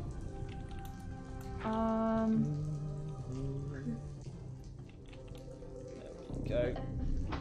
So produce flame for there. So it's 1d8 fire damage, and Oh yeah, I was going to look up an SRD, but this isn't D&D Roll20. So 1d8 fire help me damage. out real quick for ranged spell damage. I don't add anything, right? Unless I have any. You had your spellcasting modifier, right? So you add to it, so it would be like a D8 plus 3 or something like that. Okay. For some reason I thought I don't add it. Sounds like math. I mean, at this point we can wing it. So 7 We're doing it damage, live. fire damage. 7 fire damage. Very nice. Very nice. Fantastic. So yeah, you fire this bolt of fire at the worm, which scatters across the room and sloughs off much of the flesh of the worm, which indeed already looks like it has been flayed to all shit in the past, perhaps even ritually carved off. Like a nice turkey, and yeah, it kind of. What is it with you and like roast dinners in this campaign? I'm hungry, okay, Josh. I'm hungry. Roast dinner. What is Sydney cooking you? Yeah. Well, what can I say? So yeah, that's trying to think of a witty retort, but no, it's all bad. Prosper fires a produce flame over it. It's Harday's turn. Harday, you got a weird spectral thing in your face that's talking about tickets. You got a weird worm thing in your face which is talking about carving people's faces out. And you got Ilda who's trying to seduce you, you think. I'm gonna cast Shillelagh on my club, Shillelagh! I like it. and I'm just gonna look at it a little bit, and look at the worm, and then I gotta get ready for something. I'm not. It's almost like a hold action and a prep. Okay, sure. Yeah. Alright. Yeah, she's like, you know what the right thing is to do. She spouts some bullshit mumbo gumbo about her religion, which resonates deeply with Hardy. And it's the worm and Ilda's turn. Hey, 200 hours Latexia. There we go, my man. So the worm is going to spray. It's not particularly pleasant. Can Prosper and Walk both roll me dexterity saving throws, if you'd be so kind? Nailed it. I believe in the power of Walk. In fact, I'm going to give my nat 1 to Walk on this one, thanks to Urban Lady's donation. So Walk, actually not that you need that bad, but Walk, you see acid coming towards you. You walk towards it as it's spraying out, and you're using your your non-existent finger as a stopper for it currently. And Prosper also fails. Damn. So you guys are each going to take a d6 of damage. So. How much healing did I take? You healed 4. 4. Yeah. Okay. So Walk takes 5 and is I'm down. And Prosper takes 5 from the lava. And Ilda is gonna cry out a battle cry and say, "You will not take her!" And she's going to punch you right back, Prosper. It's mano a mano. Wow, she nat 20s on her punch. This was the shortest campaign ever. I was gonna say, people were taking bets in the chat earlier who's gonna die first. So. Yeah. So she's gonna deal 2d4 plus 2 damage. So you take 7 damage as she just punches you. Down. Oh yes, we have Prosper and Walk. I mean, Walk only has himself to blame. At least Prosper can You Prosker can't can blame the Wolf. nat 20. Blame the education system that he went through. Blame the government, man. Blame the government. Man. It's not my fault. This society, these structures are in place. Help me back. Yeah. So Prosper is just punched out, and the lights go out of Prosper as with a smack he falls down onto the floor. Walks towards the acid glob which is flying towards him, and believe it or not, that's not the best plan when faced with a giant worm throwing acid at you. In case you're wondering, there in the audience, Two enemies, handed knife to one of them, and then walks towards acid. It's a solid. It was an innovative battle plan from Walk. I'll say that much. They'll never see it coming. Don't ever see it coming. It's the top of round 2, and it's Walk's turn. Walk, you can roll me a death saving throw, my friend. Nailed it. Nailed it. Not bad, actually. Very close to actually standing up on one. So, Walk is back standing up on that one. Mm-hmm. I've just realised I don't go down. You were half orc. You come back up on one. I am up on one. Yeah. Sweet. So walk. Resilience, man. Just standing there and sort of. Like, he goes down. I imagine he falls down because he thinks he should be dead, and he realizes that he can still stand. He lays there for an entire turn, and then it's just any minute now, the sweet release. Nope. Cool. Sits back up and just shakes himself off like a dog, and goes over to the worm, and he's gonna just sort of take this heavy waterlogged maul and try and deal with the bug problem down here. That's what he's gonna. Yeah, the bug infestation. So that's and that one. Oh my god! Walks over and it's just hands the maul to this worm. Did you need something there, sir? and turns and looks to the other guys in the party and just says, "Who are we fighting?" We're fighting society, man. So, you you go down, you attack the worm, then you forget to attack the worm, you hand it your maul. It doesn't take the worm, it doesn't take the maul, it doesn't actually have any arms, so it's got that It going just for you. falls onto the floor and he's just staring at the maul and then expectantly at the worm. Yeah. And he's a little offended, to be honest. Yeah, I mean, denied. No, we didn't have a Harday turn, did we? Harday, you should have a turn. Oh wait, no, we did. Attach. I mean, Let's do it. I did. I did.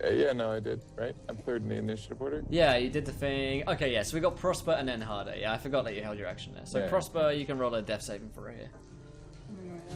Praying for that 20. No. Okay. Nope. That's Mark that down. the first ERP rip appears. Okay, so your turn, Hardy. I actually was gonna. I had spare the dying, and then I was like, you know what?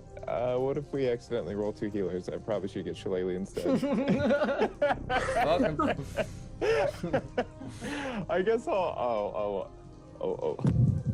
let's- can you cure wounds, or is it? Can you cure wounds? I mean, in theory, if you have the cantrip or spells to heal. I mean, from somebody who's technically dying, can you just immediately cure wounds? You can- or you have you to can- work to... yeah. So if you give someone hit points, they immediately regain consciousness. Okay, cool. I'll walk over to Prospero and I'll cast Cure Wounds. Okay, cool. So I think it's a 1d8 plus your spellcasting bonus. Yep. So Prospero will be undead. Wait. That's exactly what this party needs. Or something like that. I mean, make me a worm, then I can have Lilda. This And I win my bet. That's the promise. Yeah, I mean, if you fed her to the worm, hey. You know what? That's just what she wants. This Prosper's plan was to worm her way in there. Uh-huh. Wow. I'll heal her for 6 and look at Prosper and be like I said, when you mess things up, I come in for the real healing. I Ilda... just blink at him and just pat his cheek. And so I technically I was at -2 when I went down. Does it mean I only have No. 4 now? No, or is you it always 6? set at Okay. 0, so yeah. Because, to be honest, I think this is the first time ever I went down in a D&D game. Well, it's easiest to happen at level 1, so there you go. And when nat 20s happen, I was talking to a friend the other day, and he was just like, so like, start at level 1. I was like, never start at level 1. Level 1 is lethal as fuck. Like, it doesn't matter how good you are at D&D, level 1 will kill you. I tell you what, though, if you're wanting to do a D&D one-shot in horror theme, play at level 1. Yeah. Fuck him. That is Harday's turn. The worm gets his turn. Huzzah! The worm is going to attempt to eat Walk. It does not seem very happy with you, Walk, and it wants to nom on your flesh. On a 13 versus your armor class. So I may not have designed Walk particularly well. He has an 11 AC because I don't have armor proficiencies, and I forgot that Dex would be my most important AC. Yeah, same here. Yeah, 11 AC. It's okay. It's okay. Hush now. 4 damage is all you take. It's enough. okay. It just needed to hit me. Yeah, it really is. It's all it needed. It's all it needed to happen. Alright, so you go down as you're eaten by the worm somewhat, getting chewed on a little bit at the very least. Ilda is gonna say, "No, my love!" and she's gonna attack Horde with her fist after that betrayal, quite frankly. Unacceptable. She's going to attempt to smack you in the face for a 21 versus your armor class, Hardy. Yes. She's running pretty good.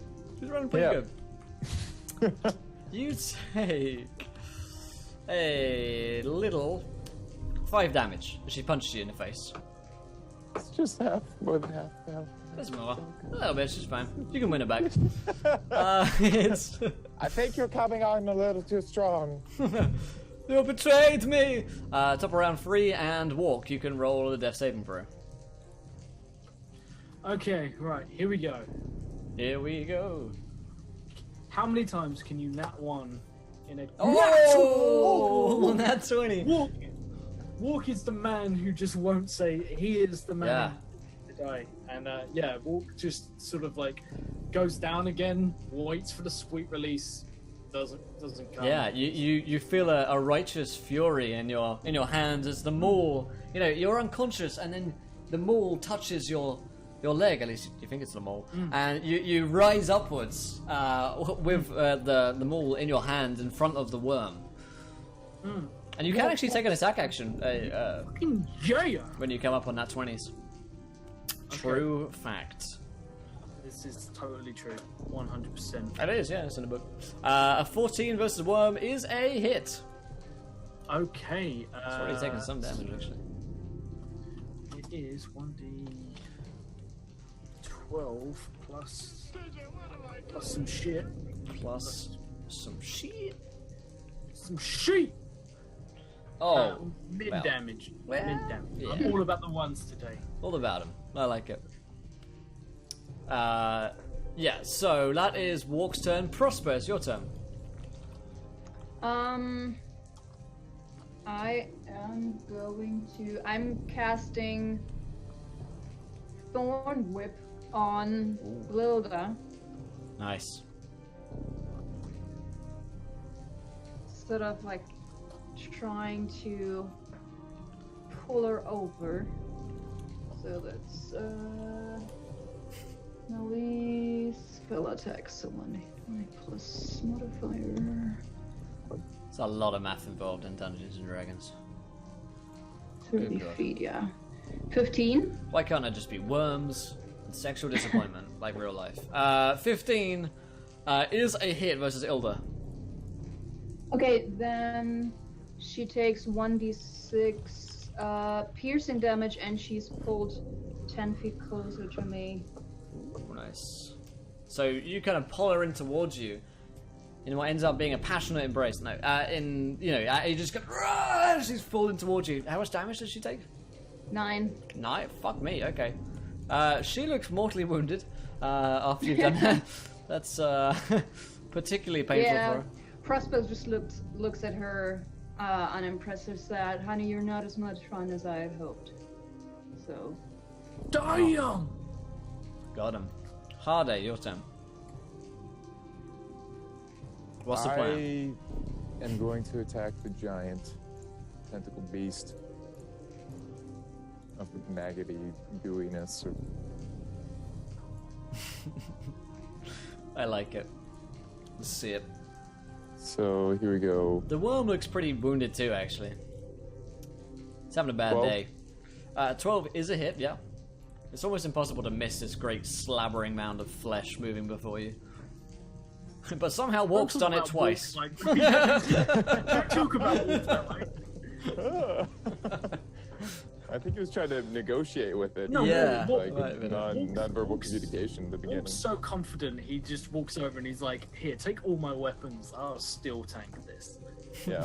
And then I'll recover from the blow that I took to the face. And like, I told him that she might fall for me, and then I charge Yes. at the big beast and take a big swing with the large earthen club. It's true, Harday called this from like 10 seconds in, to be fair. Okay, so Ilda is going to continue to batter against Prosper. Now, when she's fawn whipped, is she restrained at all, or is she just... No, Okay. no, it's just a cantrip. Okay. She's just pulled 10 feet closer. She'll smack you on for a nat 1. So she can do them too. She can do them as well as anyone else. And she's just she like really girly slaps you in what was meant to be like a really impressive punch. Doesn't work out for her. Not good times. And yeah, she completely fluffs it on her turn. The worm, I do have a critical success still from Urban Lady, but I think I'll use that now. So the worm is going to. Is Walk still up at this point? I forget. He is. He is still up. Good. Well, that's not the case anymore.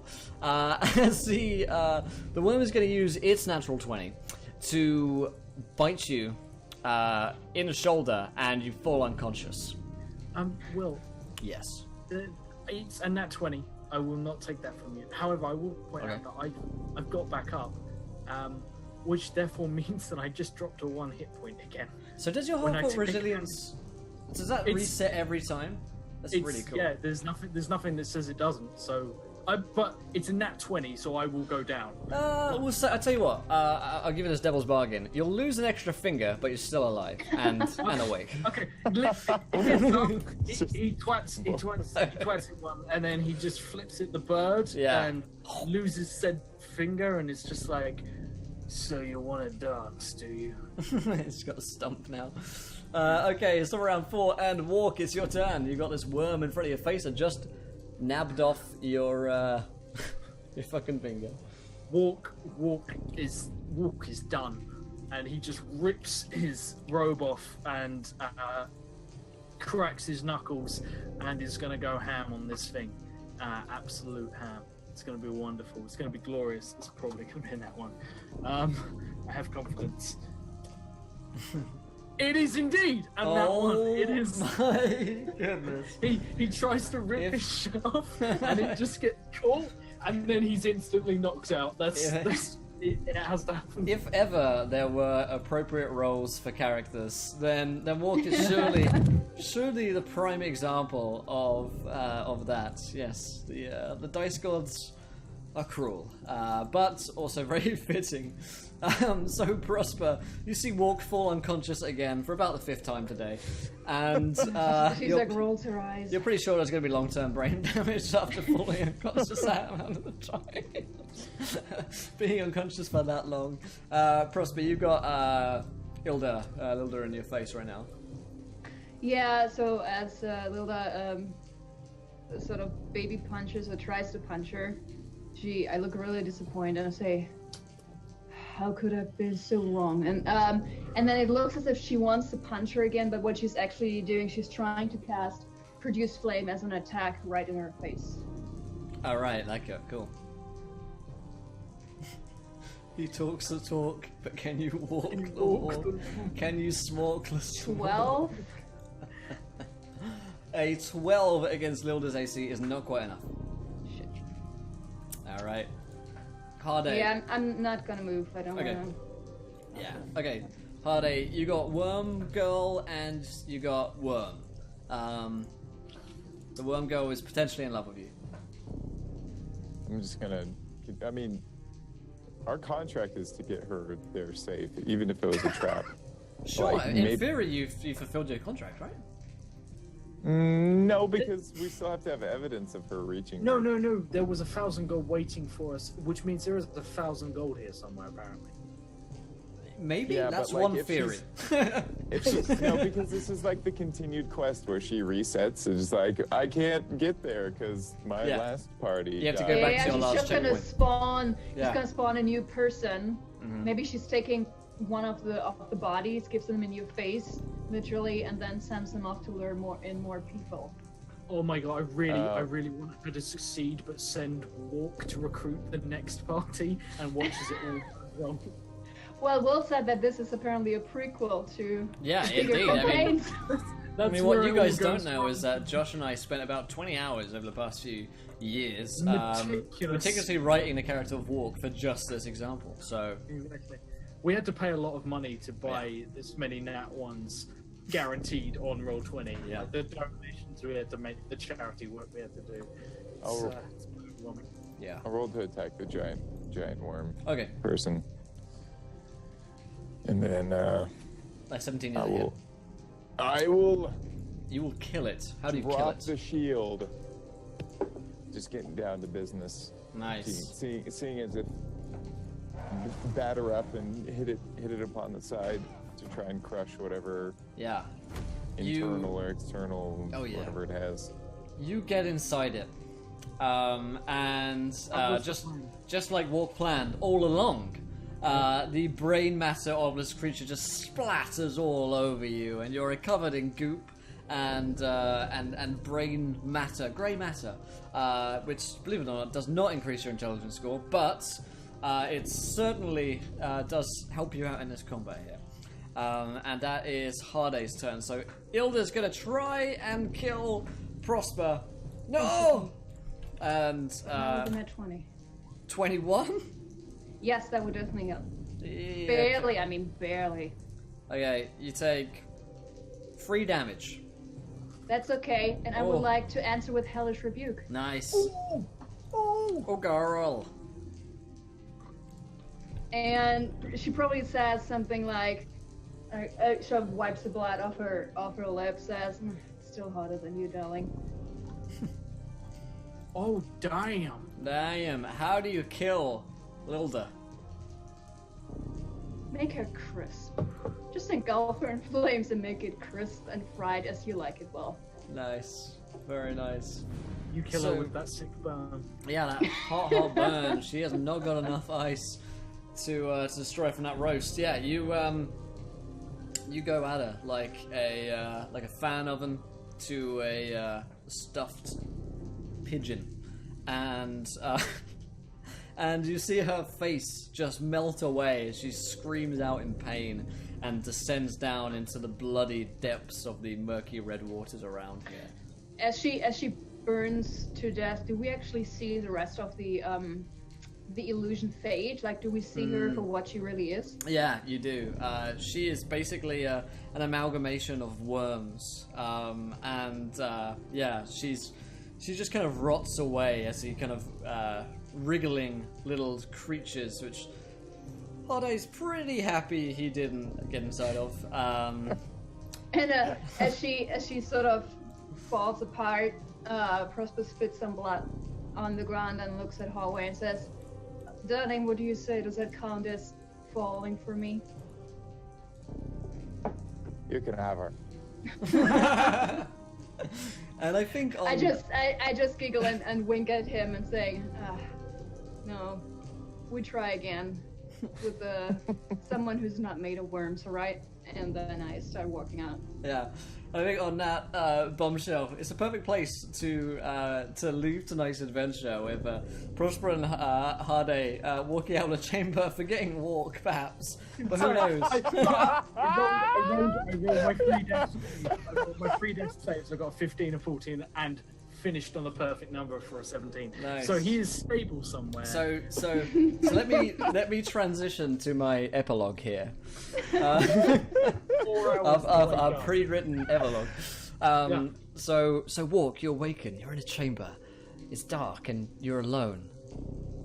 It's your mind. No, No, it's that chamber that you were in before with that worm girl that you were fighting. Yeah. I remember. Yeah, you do. Why is my shirt half off? You... This is what Walk thinks, and he pulls it down and looks around. Yeah. So you've left your fingers somewhere as well, which is worrying. You're gonna have to pick those up somewhere along the way, maybe back in town.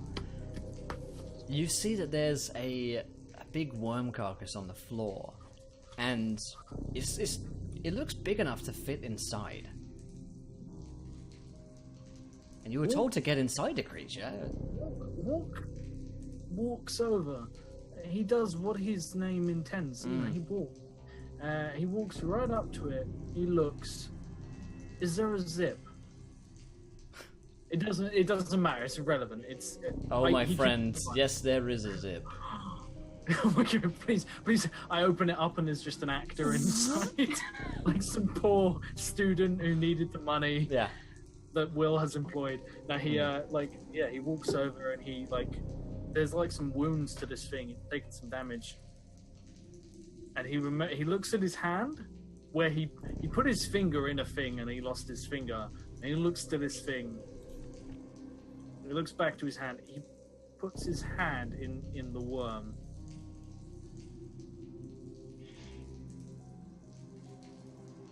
One second. and you can't pause there, man. And Walk says,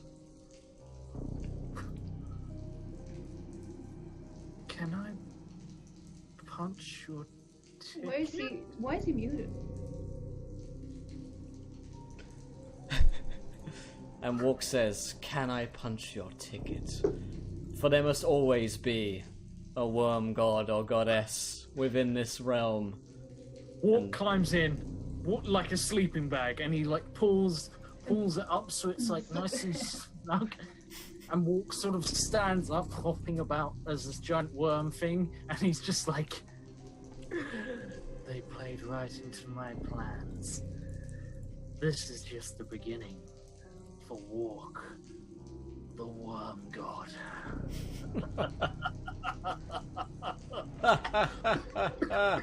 Oh, you're in here too. And that's where we're going to be wrapping up tonight's adventure, my friends. What better a note than the Ascension of Walk, which is the true name of this campaign. For those of you who didn't catch it, Davokar Forest is actually an anagram of Walk. So we've been foreshadowing this for months. For a very long time now. It's quite clever. But yeah, we're going to be wrapping up today's adventure there, my friends. We're going to whip around the castle crew. Do we enjoy ourselves? Where can we find you guys online, as always? And next week, back for usual programming will resume as we have Mike back with us playing Mutiny Zero, Ruination. That's what we're doing same time next week. Tomorrow is Tuesday. We've got Call of Cthulhu. Oh man, I'm excited for that. We've got Cthulhu Clues on Twitter later on today. You can help gain the party sanity or have them lose it if you guess a clue wrong. Find me there on Twitter. And then we've got Tyrants for All later on as well in the day. And Josh is back for that as well. Yeah. But yeah, let's look around the cast and the crew. Let's start with the Walk, the one and only Josh. I mean, it's just nice to actually finally get to play it out. I mean, it's taken a lot of time and effort and a lot of sleepless nights for me and Will. And it's just really rewarding to get to play it out and see.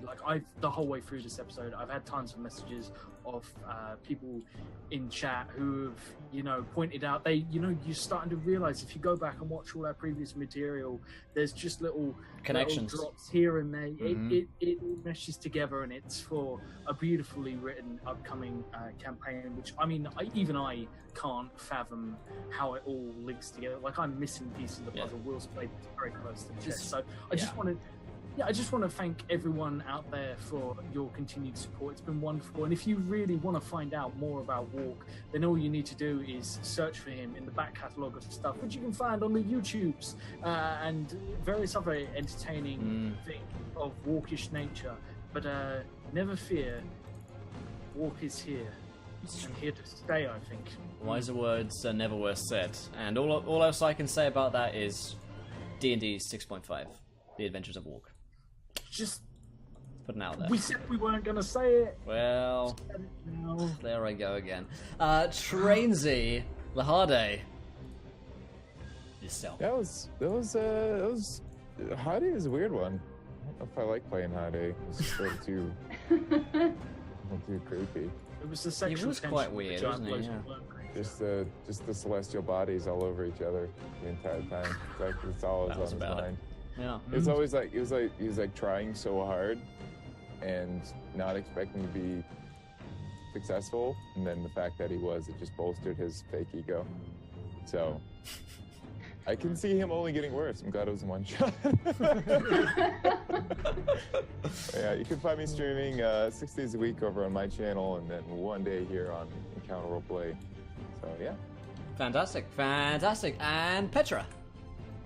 Hey. So yeah, that was I've played Frostbow before, but the last time I didn't really have the chance to develop her flirtatious side. So that is always fun, and I'm now wondering just how often she and Howe have played the games of who gets into somebody's pants first, or at least courts them, makes them fall for them, whatever.